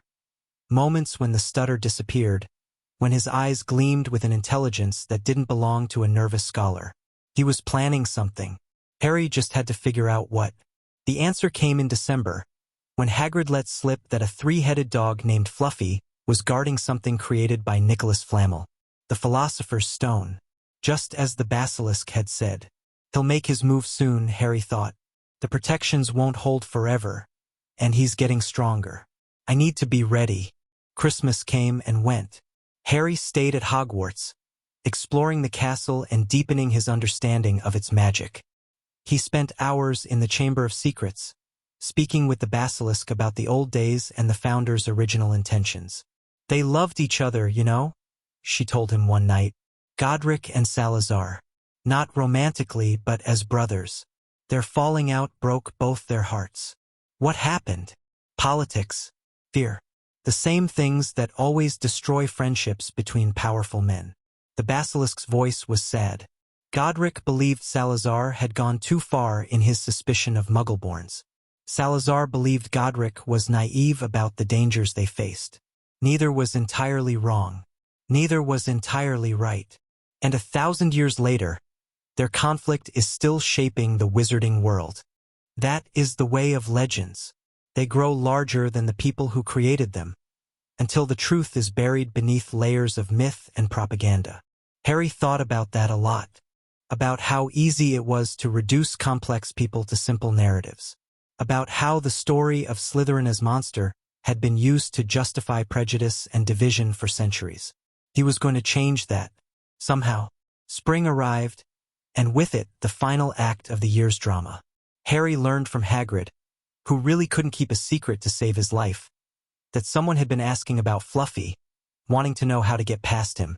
The half-giant had told them, music. Play music and the dog falls asleep. It was almost too easy. Quirrell knew how to bypass the first obstacle. It was only a matter of time before he attempted the rest. Harry made his preparations. The vial of basilisk venom hidden in his pocket. His wand fully charged with magic. And one more thing, a message left with Ragnarok, to be delivered to specific people if Harry didn't check in within 24 hours. If he failed, others would know the truth. The night Quirrell made his move, Harry felt it. A pulse of dark magic from the 3rd floor, strong enough to wake him from a dead sleep. He dressed quickly, silently, and made his way through the castle. The corridor was empty. The door to the forbidden room stood open. Harry descended into the trapdoor. The obstacles were challenging but not insurmountable. The devil's snare that tried to strangle him, he burned it away with conjured flames. The flying keys that guarded the next door, he caught the right one with a seeker's reflexes he hadn't known he possessed. The giant chess set that demanded he play, he sacrificed pieces ruthlessly, winning in 12 moves. Then came the troll already unconscious. Quirrell's work, presumably. And finally, the potions puzzle. 7 bottles, 1 way forward. Harry studied the riddle, solved it in under a minute, and drank the appropriate potion. The flames parted, and he stepped through into the final chamber. Quirrell stood before a massive mirror, his reflection showing something that made his face twist with frustration. He spun as Harry entered, wand raised. "Potter, I wondered when you'd appear." The stutter was gone. The nervous persona had evaporated like morning mist. "Professor." Harry kept his voice calm. "Or should I call you Voldemort?" Quirrell's lips curved into a smile that didn't belong on his face. "Clever boy. You knew, didn't you? For how long?" "Since September. Your disguise was good, but the soul fragment in my head recognized its creator." "Ah yes, the Horcrux. An unexpected complication." Quirrell circled slowly, keeping the mirror between them. "The Dark Lord was most intrigued when he sensed your presence. A piece of himself, walking around in the body of his greatest enemy. I'm working on removing it." "Are you? How enterprising." Quirrell's smile widened. "Perhaps we can make a deal, Potter. Help me retrieve the stone, and I'll teach you how to extract the soul fragment safely." "You don't know how to do that." "No? The Dark Lord is the greatest expert on soul magic who ever lived. If anyone can solve your little problem, it's him." It was tempting. Harry couldn't deny that. The Horcrux was a constant weight, a darkness that pressed against his consciousness. If Voldemort really could remove it. But no, that way lay corruption, compromise, the slow erosion of everything Harry believed in. "I'll find another way." "Pity." Quirrell's wand came up. "Avada." Harry moved faster. For years of preparing for this moment, of drilling reflexes until they were automatic. He dove left as the green light screamed past, came up firing. Stupefy, Incarcerus, Petrificus Totalis. Quirrell blocked them all, but he was off balance, not expecting an 11-year-old to fight back so effectively. Harry pressed his advantage, driving the possessed wizard back toward the mirror. Then Quirrell raised a hand, and Harry's wand flew from his grip. "Impressive," Quirrell admitted, "for a child. But you're outmatched, Potter. You can't win this fight." "Maybe not." Harry reached into his pocket, fingers closing around the vial of basilisk venom. "But I can make sure you don't win either." He threw the vial at Quirrell's face. The possessed wizard reacted instinctively, blasting the vial out of the air with a curse. Glass shattered, and drops of venom sprayed across the chamber, including onto Quirrell's outstretched hand. The effect was instantaneous. Quirrell screamed as his flesh began to blacken, the venom eating through skin and muscle like acid. He dropped to his knees, clawing at his arm, and the turban fell away, revealing a second face on the back of his head. Pale, snake-like, with red eyes that blazed with hatred. "Kill him!" Voldemort shrieked. "Kill him now!" But Quirrell couldn't. The venom was spreading, destroying his body faster than even Voldemort's magic could repair. He reached for Harry with his remaining good hand, and where his skin touched Harry's, it burned. Harry didn't understand what was happening. He only knew that his touch was agony for Quirrell, that the possessed wizard was screaming as his flesh blistered and charred. He pressed his advantage, grabbing Quirrell's face with both hands. The screaming stopped. Quirrell crumbled to ash, and something dark and formless rose from the remains. Voldemort's spirit, wrenched from its host, shrieking with rage as it fled through the chamber walls and vanished into the night. Harry stood alone among the ashes, breathing hard. He'd won. Somehow, against all odds, he'd won. But as his adrenaline faded and the pain set in, he realized the victory had come at a cost. The venom he'd been splashed too.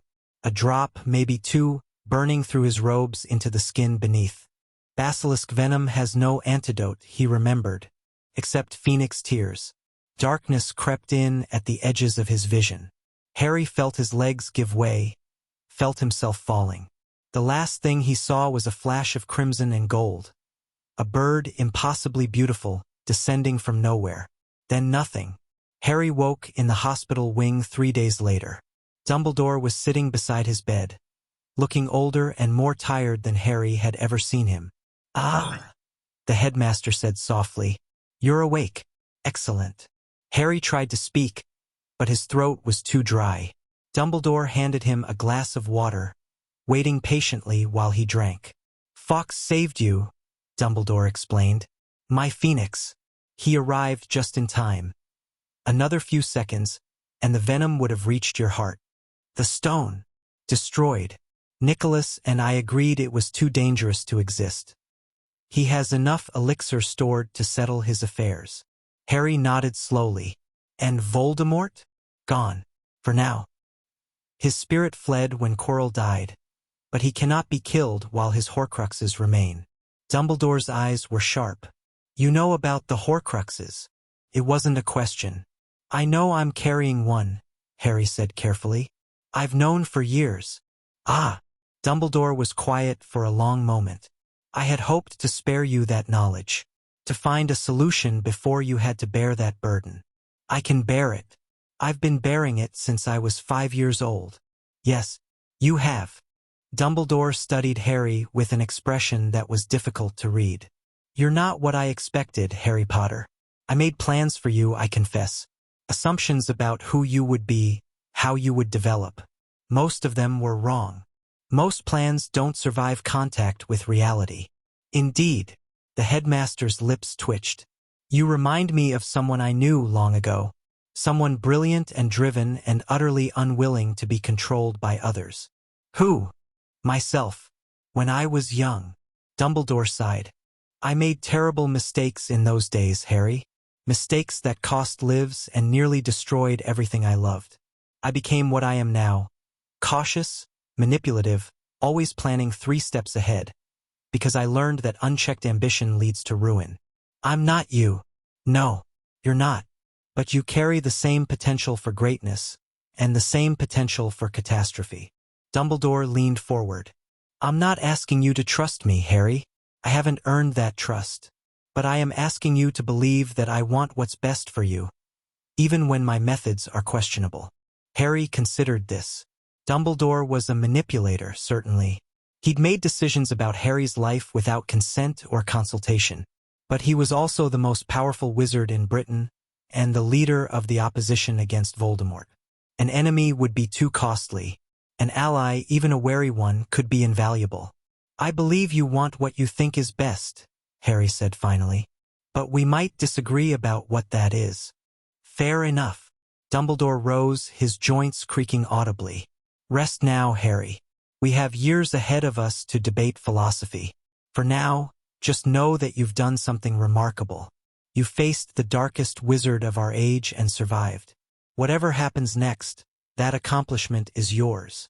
He swept out of the hospital wing, leaving Harry alone with his thoughts. The end-of-term feast was a subdued affair. Word had spread about the confrontation in the chambers below the school, though the details were murky. Harry Potter had fought Professor Quirrell, who turned out to be possessed by you-know-who. Harry had won, but barely. Slytherin won the House Cup, largely due to Harry's contributions over the year. But he found he didn't care much about that. He was too busy thinking about the future. Voldemort was still out there. The Horcruxes, including the one in Harry's head, remained. And the wizarding world was no closer to understanding the truth about Salazar Slytherin or the corruption that had plagued their society for centuries. There was so much work still to do. But as Harry boarded the Hogwarts Express for the journey home, surrounded by friends he'd made against all odds, he felt something he hadn't felt in a long time. Hope. We're just getting started, he thought. This was only the first year. Neville was talking about summer plans. Hermione was quizzing them both about next year's course selections. Even Draco had stopped by to offer a grudging acknowledgement of Harry's victory. The train pulled away from Hogsmeade Station, carrying them toward a summer of recovery and preparation. And beneath Harry's robes, Ashera coiled contentedly, her ancient eyes gleaming with something that might have been satisfaction. "You did well, Speaker," she murmured. "The old master would be proud." "We're not done yet," Harry replied. "Not even close." "No. But we have made a beginning. And beginnings are where all great things start." Harry smiled and watched the Scottish countryside roll past. A beginning. Yes. And what a beginning it was. Chapter 4. Blood and Politics. The summer after first year was supposed to be a time for rest and recovery. Harry had other plans. He returned to Privet Drive long enough to establish his presence. The Dursleys had learned their lesson and left him largely alone, then began executing the strategy he'd been developing since his awakening. The confrontation with Voldemort had accelerated everything. The Dark Lord would return, probably sooner than anyone expected, and Harry needed to be ready, which meant it was time to start playing politics. "You want to do what?" Griphook's voice carried a note of disbelief that Harry had never heard from the goblin before. "I want to claim my seat on the Wizengamot." They were in Ragnarok's private office, the most secure location in Gringotts. Harry had arrived that morning via night bus, leaving a note for the Dursleys that he'd be gone for the day. "You're 11 years old," Griphook pointed out. "I'm also the last living heir of the most ancient and noble house of Potter. By wizarding law, I can claim my seat at any age, provided I demonstrate sufficient magical and mental competence." Ragnarok, who had been listening in silence, leaned forward. "The boy is correct. The law is archaic, rarely invoked, but valid. However, claiming the seat is only the first step. The Wizengamot is a nest of vipers, Mr. Potter. They will eat you alive if you show weakness." "Then I won't show weakness. Bravado is not a strategy." "No, but preparation is." Harry pulled a folder from his moleskin pouch and slid it across the desk. "I've spent the last year studying the current political landscape. The factions, the alliances, the pressure points. I know who can be influenced, who needs to be neutralized, and who might become genuine allies." Ragnarok opened the folder and began reading. His expression didn't change, but something shifted in his posture. A subtle tension that suggested Harry had surprised him. "This is comprehensive. I had good teachers." Harry didn't elaborate. The goblins didn't need to know about Salazar's memories. They just needed to know that Harry could deliver results. "You've identified the Blood Purist faction as your primary opposition. Correct assessment: Lucius Malfoy controls roughly a third of the votes through direct influence or intimidation. But you've also noted potential fractures within his coalition." Ragnarok looked up. "You intend to exploit those fractures." "Among other things. The Blood Purists aren't a monolithic block. They're held together by shared prejudice and Malfoy's money. Remove either element, and the coalition fragments." "And how do you intend to remove Malfoy's money?" "I don't. I intend to make his money irrelevant." Harry smiled thinly. "The Wizengamot responds to power, Director. Gold is one form of power, but there are others. reputation, alliances, information. I have all three, and I'm about to demonstrate that publicly. Ragnak was quiet for a long moment. Then slowly he nodded. What do you need from us? Documentation. Everything you have on Malfoy's financial dealings, particularly anything that skirts the edge of legality. I also need a formal statement of my assets and holdings, certified by Gringotts. And I need the paperwork to claim my Wisengamot seat filed by the end of the week. That can be arranged. Ragnak's eyes glittered with something that might have been anticipation. The goblins have long memories, Mr. Potter. The Malfoys have not always dealt fairly with our kind. We would take considerable satisfaction in seeing Lucius brought low. Then we have aligned interests. As I said when we first met, mutual benefit. Harry rose to leave, but Ragnak's voice stopped him at the door. Mr. Potter, one more thing. Yes, the purification ritual we discussed. Your magical core has developed more rapidly than expected over the past year. If you wish to proceed, we could attempt it this summer. Harry's heart stuttered. The soul fragment, the Horcrux, he could finally be free of it. The darkness that pressed against his consciousness, the alien impulses that sometimes surfaced in moments of stress. Gone. But something made him hesitate. What changed? Last year you said I needed to wait until I was at least 12. Your confrontation with the Dark Lord's spirit damaged the fragment somehow. The connection between it and you has weakened. There may never be a better opportunity. Harry thought about it. The purification was still dangerous, Ragnak had been clear about that. But the fragment was also dangerous. A piece of Voldemort's soul feeding on his magic and potentially influencing his thoughts. Schedule it for August, he decided. After I've established my position in the Wisengamot. If something goes wrong, I don't want to have wasted the groundwork. Practical. Ragnak's approval was evident. Very well. We'll have everything prepared. The formal claiming of the Potter seat took place on July 15th, in a private ceremony at the Ministry of Magic. Harry had dressed carefully for the occasion. Formal robes in Potter colors, the family ring on his finger, every detail calculated to project authority. He was accompanied by a Gringotts representative and, surprisingly, Andromeda Tonks, a cousin he'd discovered through his research into the Potter family tree. Andromeda was a black by birth, disowned for marrying a Muggle-born wizard. She'd reached out after hearing about Harry's placement in Slytherin, curious about the boy who'd defied expectations. Their correspondence over the spring had revealed a sharp mind and a deep frustration with the blood-purist ideology that had cost her family. "You're sure about this?" she asked as they waited outside the ceremonial chamber. "Once you claim the seat, there's no going back. You'll be a public figure, subject to all the scrutiny and manipulation that entails. I've been a public figure since I was 1 year old. The only difference is that now I'll have some control over the narrative. Control is an illusion in politics. Maybe, but the illusion can be useful." The doors opened, and Harry walked into his future. The ceremony itself was brief, a formal oath, a magical binding that confirmed his blood claim, and the presentation of the Potter voting token. What mattered was what came after. The reception, where the current Wisengamot members gathered to assess the newest addition to their ranks. Harry circulated through the crowd with practiced ease, shaking hands and making small talk. Most of the attendees seemed uncertain how to treat him. He was simultaneously a child and a lord, a war hero and a Slytherin, a symbol and an enigma. He used that uncertainty ruthlessly. "Lord Ogden, a pleasure. I understand your family has been involved in fire whiskey production for generations? I'd love to hear about the challenges of magical brewing sometime.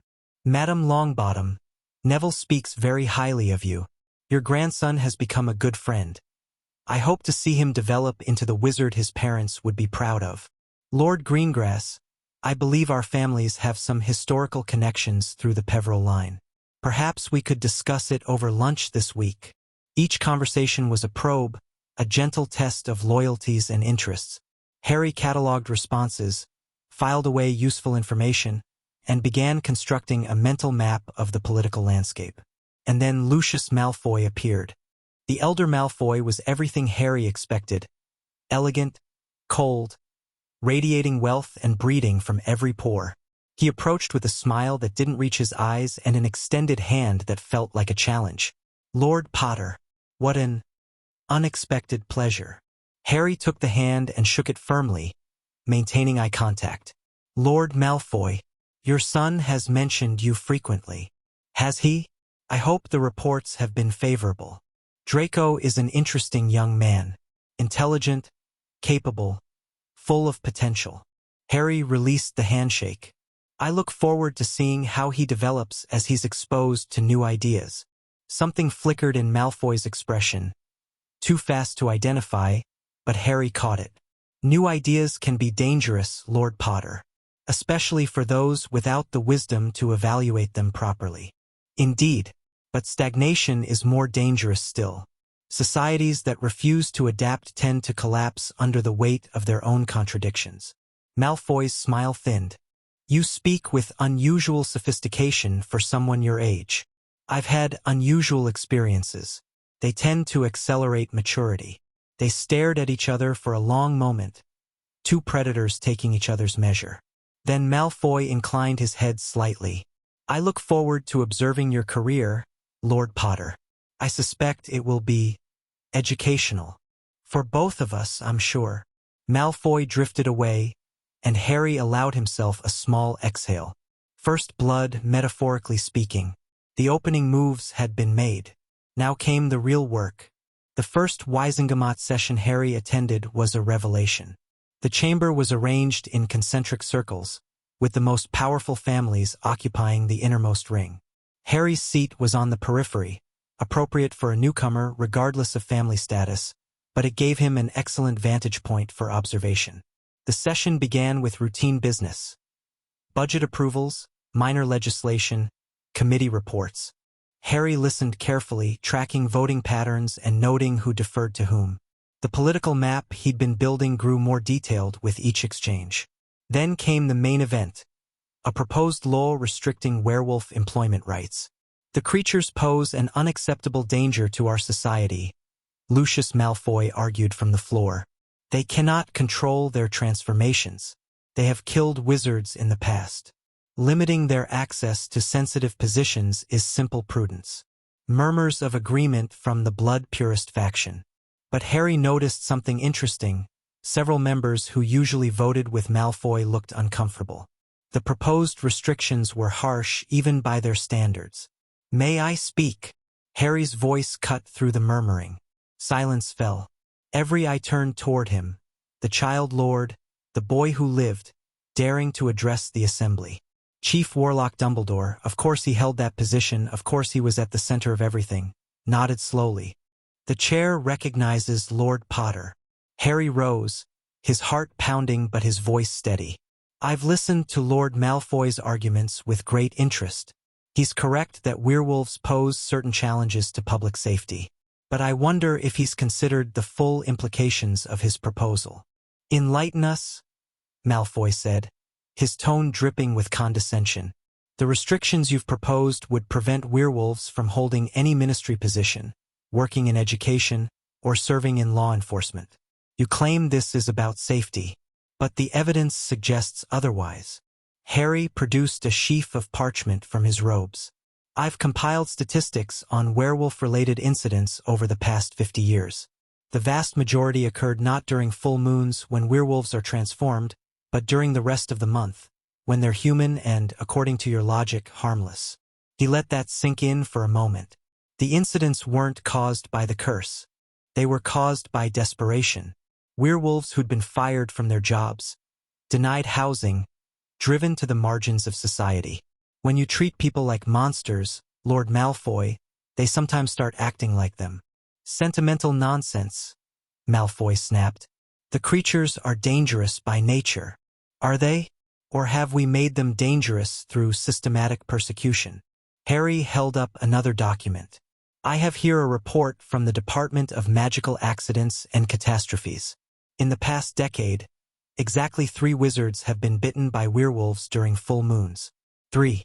In that same period, 17 werewolves have died from suicide, poverty-related illness, or vigilante violence. Uncomfortable shifting throughout the chamber. This wasn't the direction anyone had expected the debate to take. My point, Lord Malfoy, is not that werewolves pose no risk. My point is that your proposal would make the risk worse, not better. Push them further out of society, and you create exactly the desperate, marginalized population most likely to cause problems. And what would you suggest instead? The question came from Augusta Longbottom, Neville's formidable grandmother. Integration, support. Give werewolves access to employment and education, and they have something to lose, something that motivates them to maintain good standing. Give them treatment options, including subsidized wolfsbane potion, and you reduce the danger of their monthly transformations. Treat them as citizens, and they'll act like citizens. A naive fantasy, Malfoy said dismissively. The public will never accept. The public accepts whatever we tell them to accept. Harry's voice sharpened. We are the Wisengamot, Lord Malfoy. We shape policy, and policy shapes perception. If we treat werewolves as irredeemable monsters, the public will see them that way. If we treat them as people with a manageable condition, the public will adjust. He sat down, leaving Malfoy sputtering. The vote, when it came, was closer than anyone expected. Malfoy's proposal passed, but with a narrower margin than he'd anticipated. Several members who'd been expected to support him had abstained, uncomfortable with the implications Harry had raised. More importantly, Harry had established himself.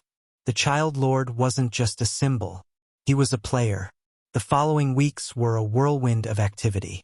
Harry attended every Wisengamot session, speaking when appropriate and observing always. He cultivated relationships with moderate members, particularly those who seemed frustrated with the blood purist agenda. He reached out to Muggle-born advocates, traditional but not extremist pureblood families, and the small but growing faction concerned with creature rights. Slowly, a coalition began to form. You're making enemies, Andromeda warned him during one of their regular meetings. Malfoy is furious. He's been asking questions about your finances, your living situation, your allies. Let him ask. There's nothing he can find that I haven't already prepared for. You don't know that. Lucius has resources and connections that... I know exactly what resources and connections he has. I've been studying him for 2 years. Harry smiled. The advantage of being underestimated, Andromeda. Everyone assumes I'm a child playing at politics. By the time they realize I'm serious, I'll already have won. Won what exactly? What's your endgame here, Harry? It was a fair question. Harry had been careful to keep his ultimate goals vague, even with his closest allies. I want to reform the wizarding world, he said finally. Root out the corruption, tear down the prejudices, build something better on the foundation of what exists. It won't happen overnight. It might not happen in my lifetime, but I intend to start the process. That's ambitious. I prefer necessary. Harry met her eyes. The current system created Voldemort.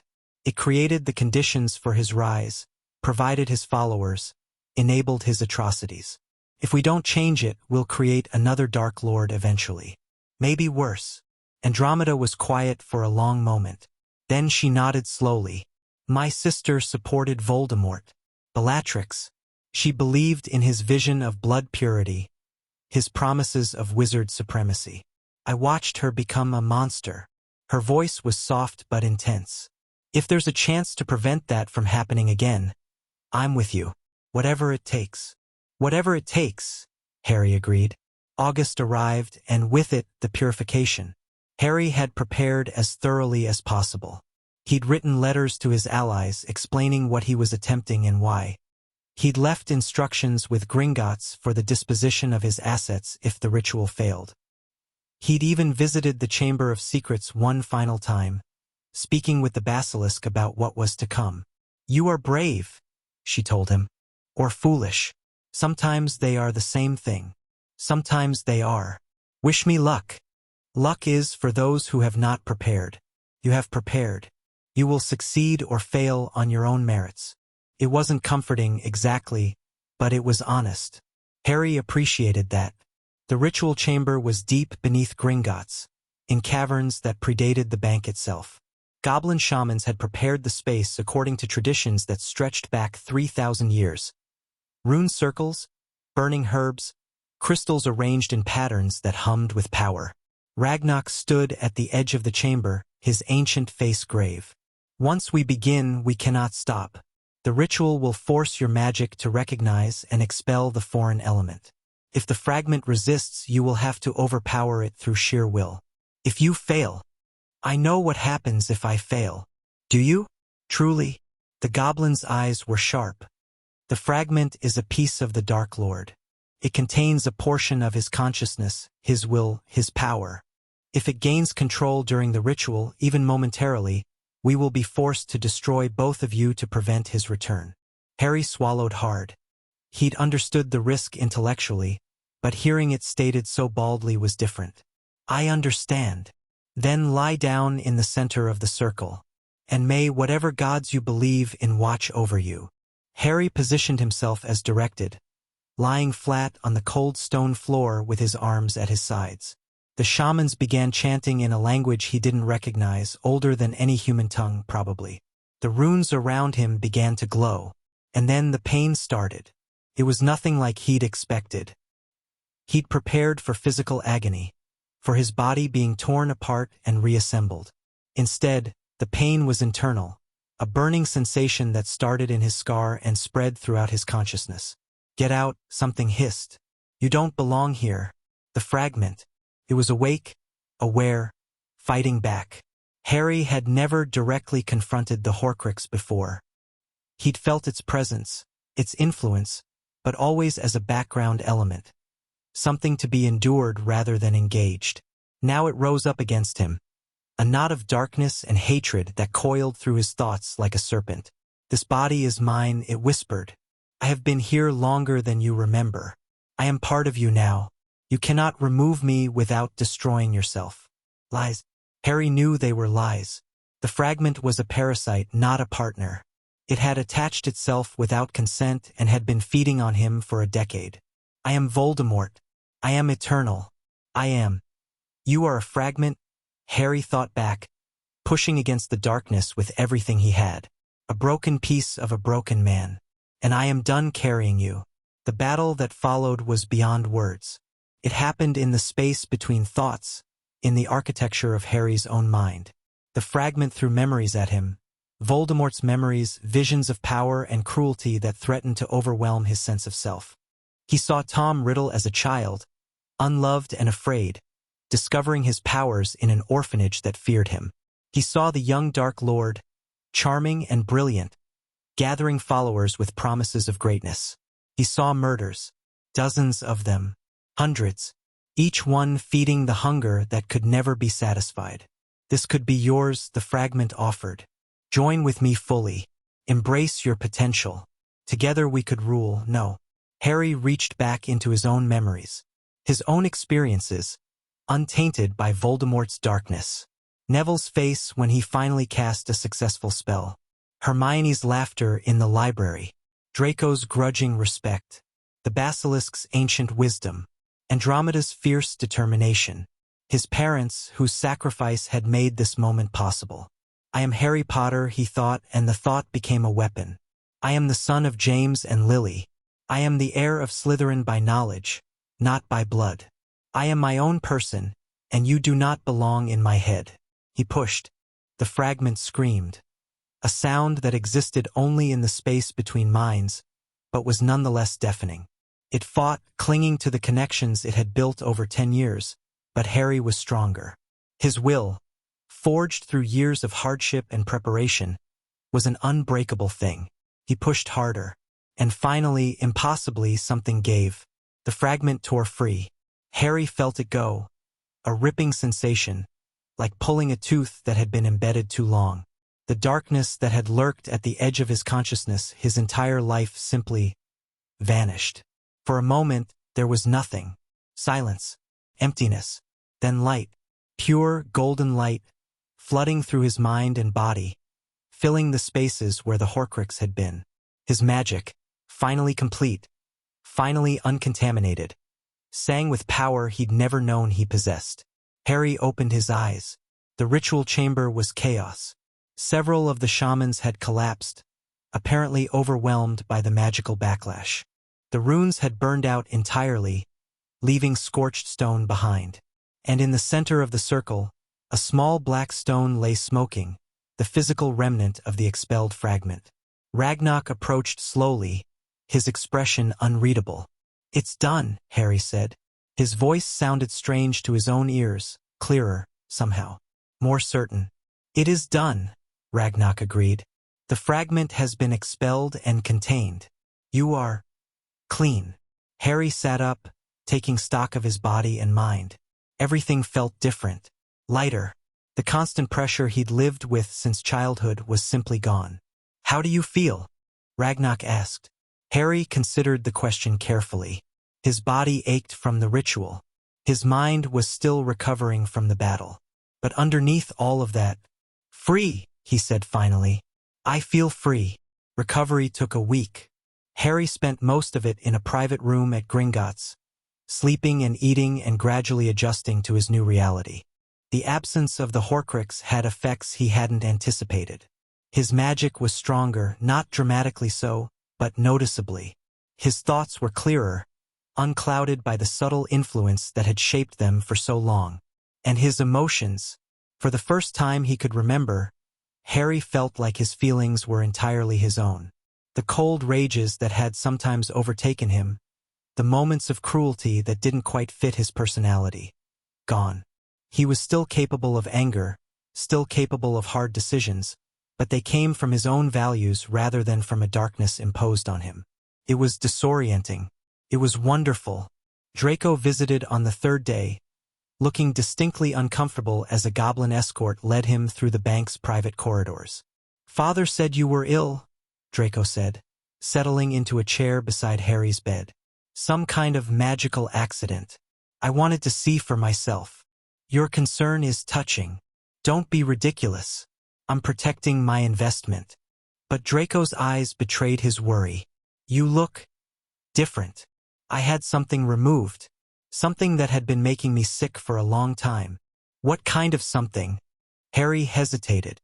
He hadn't planned to tell anyone about the Horcrux. The knowledge was too dangerous, too easily misused. But Draco had proven himself over the past year. Not a friend, exactly, but something approaching it. "Can you keep a secret? A real secret. Not the kind you share with your father over dinner." Draco's expression shifted, becoming more serious. "Yes," Harry told him. "Not everything, not about Salazar's memories or the full scope of his plans, but about the Horcrux. About carrying a piece of Voldemort inside his head for 10 years. About the ritual that had finally freed him." When he finished, Draco was pale. "The Dark Lord," he whispered. "You had the Dark Lord in your head. A piece of him, a fragment of his soul, created when he tried to kill me as a baby. And you just removed it? Like it was a splinter." "It was considerably more difficult than that. But yes, it's gone now." Draco was quiet for a long time. When he spoke again, his voice was different. Stripped of the affected drawl. Raw in a way Harry had never heard from him. "My father served him. The Dark Lord. He won't talk about it, but I've heard things. Seen things. The way certain names make him flinch. The dark mark on his arm that he hides even from family. I know. You know, and you're still." Draco gestured vaguely. "Civil to me. Friendly even. Why? Because you're not your father. Whatever he did, whatever he believed, you get to make your own choices." "Do I?" Draco's laugh was bitter. "I've been raised to believe certain things, Harry. My whole life, I've been told that Muggles are inferior, that blood purity is the highest virtue, that the Dark Lord's ideology was fundamentally correct even if his methods were excessive." He shook his head. "You've shown me evidence that challenges all of that. Logic and arguments that I can't refute. But I don't know how to be someone other than what I was raised to be." Harry considered this carefully. It was more honesty than Draco had ever offered before. A crack in the Malfoy mask that revealed the uncertain boy beneath. "You start by questioning," Harry said finally. "Every belief, every assumption, you examine it. Ask why you believe it. Look for evidence that supports or contradicts it. It's uncomfortable, takes years. But eventually, you build a worldview that's actually yours, not just inherited prejudice. That sounds exhausting. It is. But the alternative is living someone else's life. Harry met Draco's eyes. I'm not going to tell you what to believe, Draco. I'm not going to demand you abandon your family or your heritage. All I'm asking is that you think for yourself. Whatever conclusions you reach, at least they'll be your own. Draco was quiet for another long moment. Then slowly he nodded. I can try. That's all anyone can do. Harry returned to the Wizengamot in late August, visibly changed by his ordeal. The other members noticed. He could see it in their glances, their whispered conversations. But he offered no explanation, and no one dared ask directly. The session that day was unremarkable. Budget matters, administrative decisions, nothing that required his intervention. But afterward, Dumbledore approached him. Lord Potter. A word. They withdrew to a private antechamber, the old wizard's expression thoughtful. You've been busy this summer, Dumbledore observed. Building alliances, challenging established positions, making yourself a force to be reckoned with. I've been doing what I believe is right. Indeed. And what is right in your view? Harry considered how much to reveal. Dumbledore was still a manipulator, still someone who made decisions for others without their consent. But he was also the closest thing the wizarding world had to a leader against Voldemort. Reform, Harry said finally. The wizarding world is broken, Headmaster. Corrupt, prejudiced, stagnant. If we don't change it, we'll face another Dark Lord eventually, maybe worse than Voldemort. You speak as if you have personal experience with such matters. I have experience with being on the receiving end of prejudice, with seeing how fear and ignorance create the very monsters we claim to fight against. Dumbledore studied him with those piercing blue eyes. You've changed since last year. Not just politically, there's something fundamentally different about you. I had a piece of Voldemort's soul removed from my head. The old wizard went very still. You knew, Harry continued. You knew about the Horcrux from the beginning. You placed me with the Dursleys specifically because the Blood Wards would contain it, prevent it from growing too powerful. I suspected, Dumbledore admitted. I wasn't certain until you watched me for a year and confirmed your theory. Harry's voice was calm, but there was steel beneath it. You could have told me, prepared me. Instead, you left me to suffer with that darkness in my head, hoping it would resolve itself somehow. I believed. You believed you knew best. You always believe you know best. Harry shook his head. I'm not here to relitigate the past, Headmaster. What's done is done. But understand this. I am no longer a piece on your chessboard. I am a player in my own right, with my own goals and my own methods. We can work together or we can work separately. But we will not have a relationship based on your unilateral decisions about my life. Dumbledore was quiet for a long moment. When he spoke, his voice carried a weight that Harry had never heard from him before. I have made many mistakes in my life, Lord Potter. More than you can possibly know. I've justified them by telling myself they were for the greater good, that the suffering I caused was outweighed by the suffering I prevented. He sighed deeply. Perhaps I was wrong. Perhaps I've been wrong for a very long time. Perhaps you have. What would you have me do differently? Trust people. Not blindly, not naively, but genuinely. Share information instead of hoarding it. Let others make informed decisions about their own lives. Harry paused. And when you're tempted to manipulate someone for their own good, ask yourself whether you would accept the same treatment from them. Dumbledore smiled faintly. That is remarkably wise advice. I have my moments. They stood in silence for a moment. Two players in a game that neither had chosen but neither could abandon. I believe we can work together, Lord Potter, Dumbledore said finally. Cautiously, with mutual respect and appropriate boundaries. I believe so too. Harry extended his hand. Shall we start fresh? Dumbledore took the hand and shook it firmly. Fresh, yes. I think that would be for the best. September 1st arrived, and Harry found himself boarding the Hogwarts Express for his second year. The platform was crowded with families saying goodbye, students calling to friends, owls hooting in their cages. Harry moved through the chaos with practiced ease, heading for his usual compartment at the back of the train. Neville was already there, looking healthier and more confident than he had the previous year. The summer's training had done him good. His magical blockage was nearly gone, and his natural abilities were finally emerging. Harry, good summer. Eventful. Yours. Gran took me to visit my parents. Neville's expression was complicated. She said it was time I faced things properly instead of hiding from them. That sounds like progress. Maybe. It was hard. But I think I needed it. Neville smiled. I also practiced the exercises you suggested. I can actually duel now, nothing fancy, but I don't freeze up anymore. That's excellent, Neville. I'm proud of you. The door slid open, and Hermione appeared with a stack of books under her arm. There you are. I've been looking everywhere. Did you hear about the new defense professor? Apparently it's someone famous, though no one seems to know exactly who. She launched into a detailed analysis of the possibilities, and Harry settled back to listen. These were his people, his friends, his allies, the foundation of everything he was building.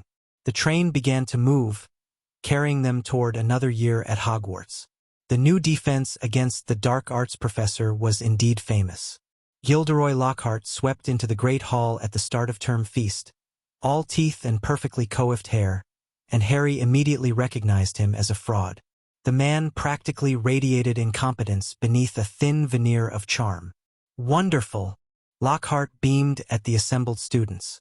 Simply wonderful to be here at Hogwarts, among so many eager young minds ready to learn from my extensive experience.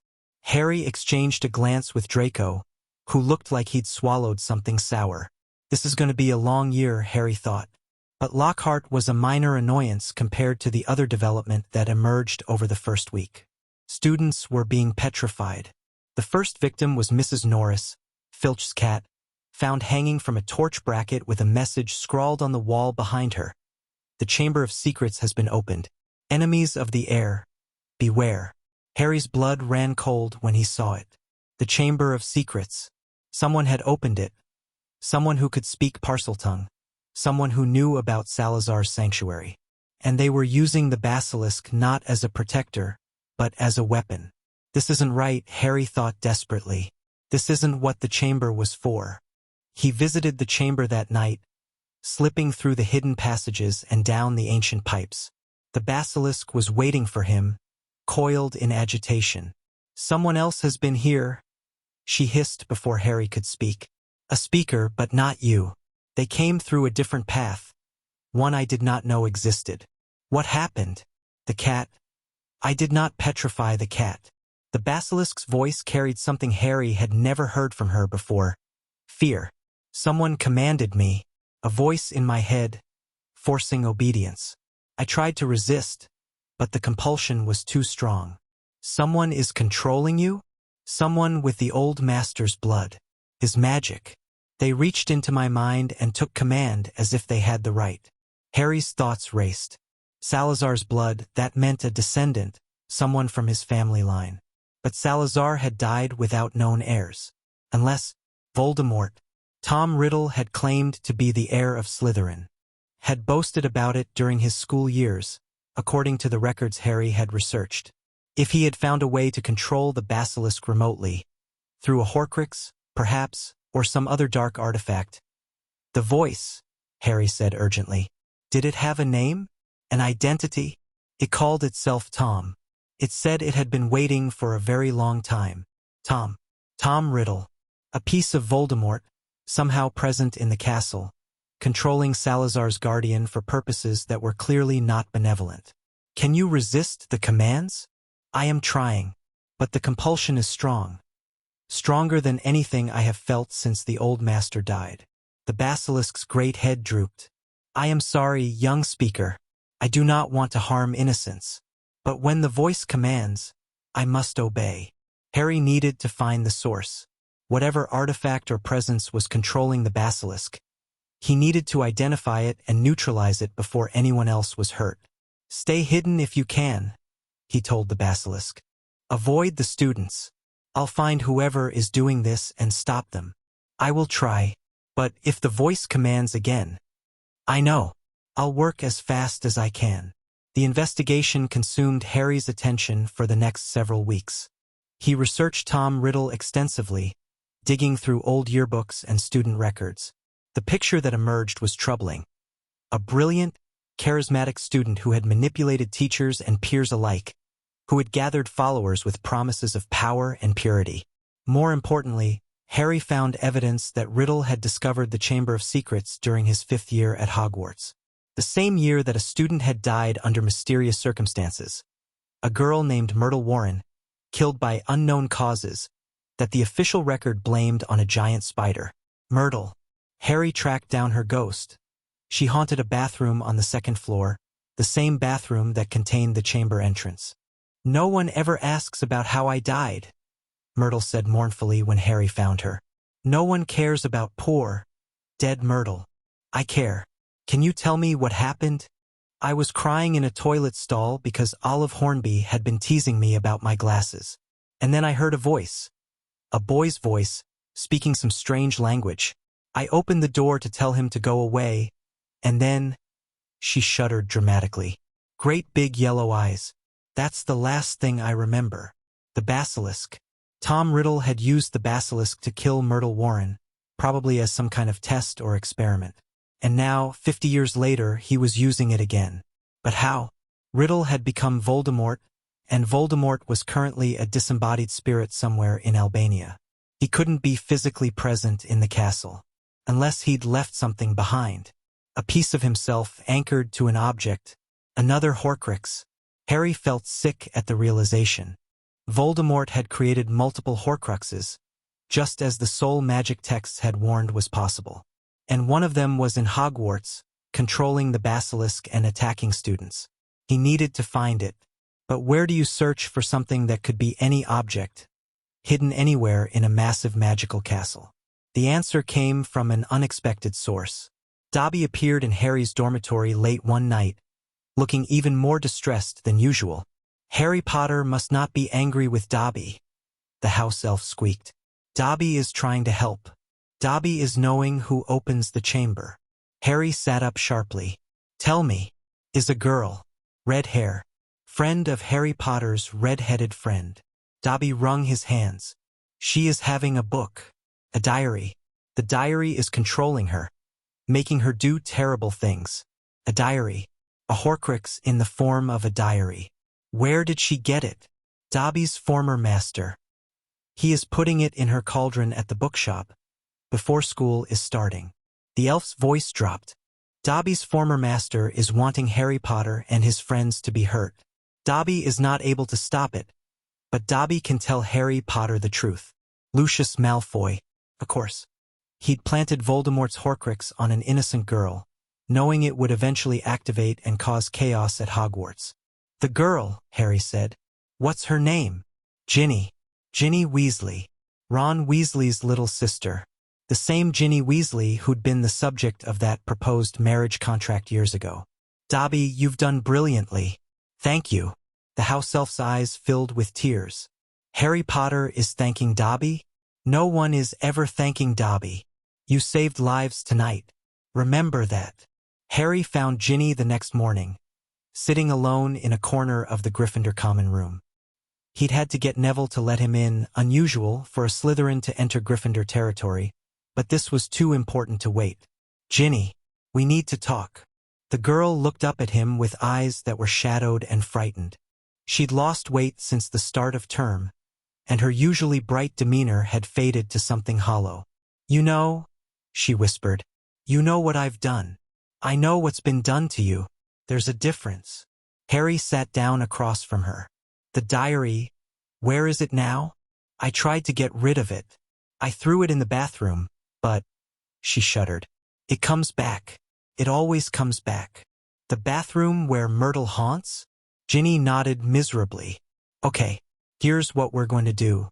You're going to take me to the diary, and then you're going to forget you ever had it. I'll handle the rest. But the things I wrote, it knows everything about me. It's a piece of dark magic, Ginny. Nothing it learned from you matters to it. You were just a tool, a way to get what it wanted. Harry's voice softened. You're not responsible for what it made you do, but you can help me stop it from hurting anyone else. Ginny stared at him for a long moment. Then slowly she nodded. Okay, I'll show you. The diary was exactly where Ginny had thrown it. Lying in a pool of water on the bathroom floor, its pages dry despite the moisture around it. It radiated malevolence so strongly that Harry could feel it from across the room. Stay outside, he told Ginny. Don't come in, no matter what you hear. He approached the diary carefully, his wand drawn. The Horcrux seemed to pulse as he got closer, aware of his presence. Hello, Harry Potter. The voice came from everywhere and nowhere. Not spoken aloud, but projected directly into his mind. Harry recognized it immediately. The same presence he'd carried in his head for 10 years. Tom Riddle. So you know my name. Good. That will make this easier. The diary's pages began to flutter, and a form rose from them. Translucent at first, then solidifying into the image of a teenage boy. Dark hair, handsome features, eyes that burned with cold intelligence. You're different from the girl, Tom observed. Stronger, more aware. She was easy to control, but you... I'm not controllable. I had a piece of you in my head for 10 years, and I had it removed. Tom's expression flickered. Surprise, perhaps, or recognition. The Horcrux in your scar. I wondered where it had gone. His smile widened. But that doesn't matter now. You're here, which means I can take what I need from you instead of the girl. Take what? Life force. Magic. Enough to become truly solid again. Tom stepped closer, and Harry felt a pulling sensation. His magic being drawn toward the apparition. The girl was weak, almost empty after months of possession. But you're powerful. Young but powerful. You'll give me everything I need. Harry gritted his teeth against the drain. I don't think so. He'd come prepared. The basilisk venom in its vial, retrieved from his moleskin pouch during the walk here. One drop was enough to destroy any object it touched, including, presumably, a Horcrux. Harry threw the vial at the diary.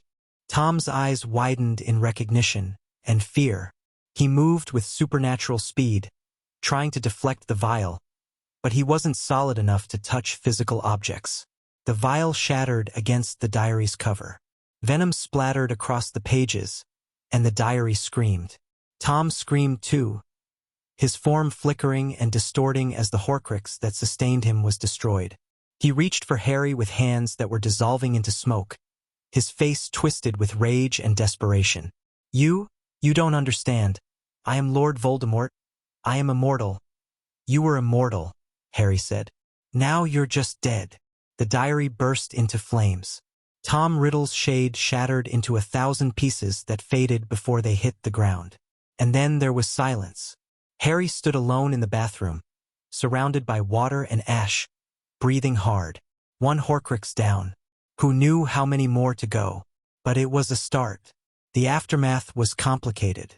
Harry reported the diary's destruction to Dumbledore, explaining enough of the truth to satisfy the headmaster without revealing everything.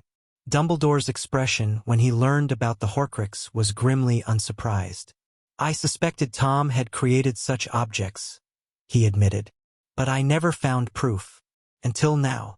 There are more. I don't know how many, but the soul fragments I've encountered suggest multiple anchors. Then we have work ahead of us. Dumbledore's eyes were tired but determined. I will begin researching potential locations.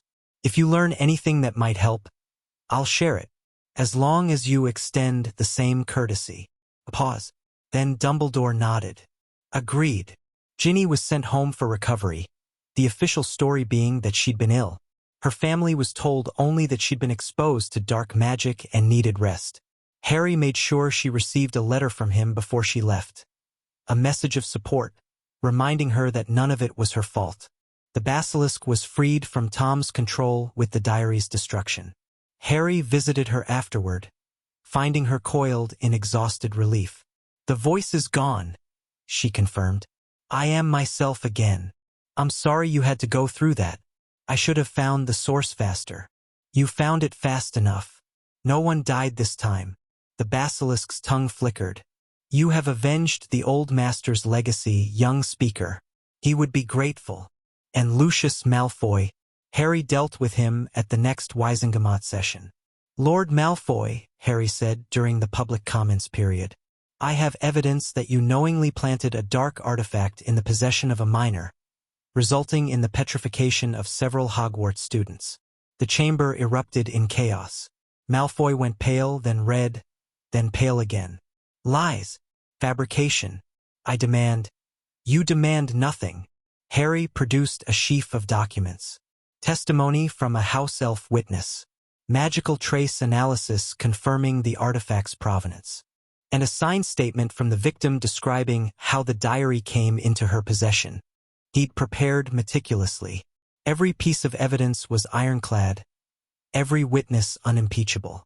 Lucius Malfoy could deny it all he wanted, but the truth was damning. The vote to strip Malfoy of his Wisengamot seat passed by a 2/3 majority. It wasn't enough. Lucius was wealthy and connected, and he'd escape criminal charges through the usual channels. But his political power was broken. The coalition he'd built was fragmenting, its members scrambling to distance themselves from a disgraced former lord. Harry watched him leave the chamber, and their eyes met briefly. The hatred in Lucius's gaze was profound. This wasn't over, Harry knew that. But for now, the victory was his. The end of the school year arrived with the usual celebrations. Slytherin won the House Cup again, and Harry's reputation within the house had transformed completely. He was no longer the outsider, the boy who lived who didn't belong. He was a leader, someone who'd protected the school, defeated a Dark Lord's remnant, and brought down one of the most powerful purebloods in Britain. "You're terrifying, you know that?" Draco told him during the end-of-term feast. "In a good way. Mostly. I'll take that as a compliment." "It was meant as one." Draco hesitated. "My father. He's been different since the Wisengamot. Angrier. More paranoid. He blames you for everything that's gone wrong." "I know. Be careful, Harry. He'll come after you. Maybe not directly, but he'll find a way to hurt you. Let him try." Harry met Draco's eyes. "And Draco? When he does, when he asks you to choose between family loyalty and what's right, I hope you'll remember our conversations." Draco didn't answer, but something in his expression suggested he was thinking about it. The train ride home was quiet. Harry sat with Neville and Hermione, watching the Scottish countryside roll past. The year had been eventful, more eventful than he'd anticipated, but he'd emerged stronger. The Horcrux was gone from his head. Another Horcrux had been destroyed. Malfoy's political power was broken. And ahead of him lay a summer of continued growth, continued preparation, continued work toward the world he was determined to create. "You're thinking about something big," Hermione observed. "You always get that look when you're planning. Just considering next year's priorities. Care to share?" Harry smiled. "Not yet, but I promise it'll be interesting." The train rolled on, carrying them toward the future. And somewhere, in the shadow realm between life and death, Lord Voldemort stirred, sensing that his anchors were being destroyed, feeling his grip on immortality weaken. The final confrontation was approaching. But not today. Today, Harry Potter was going home.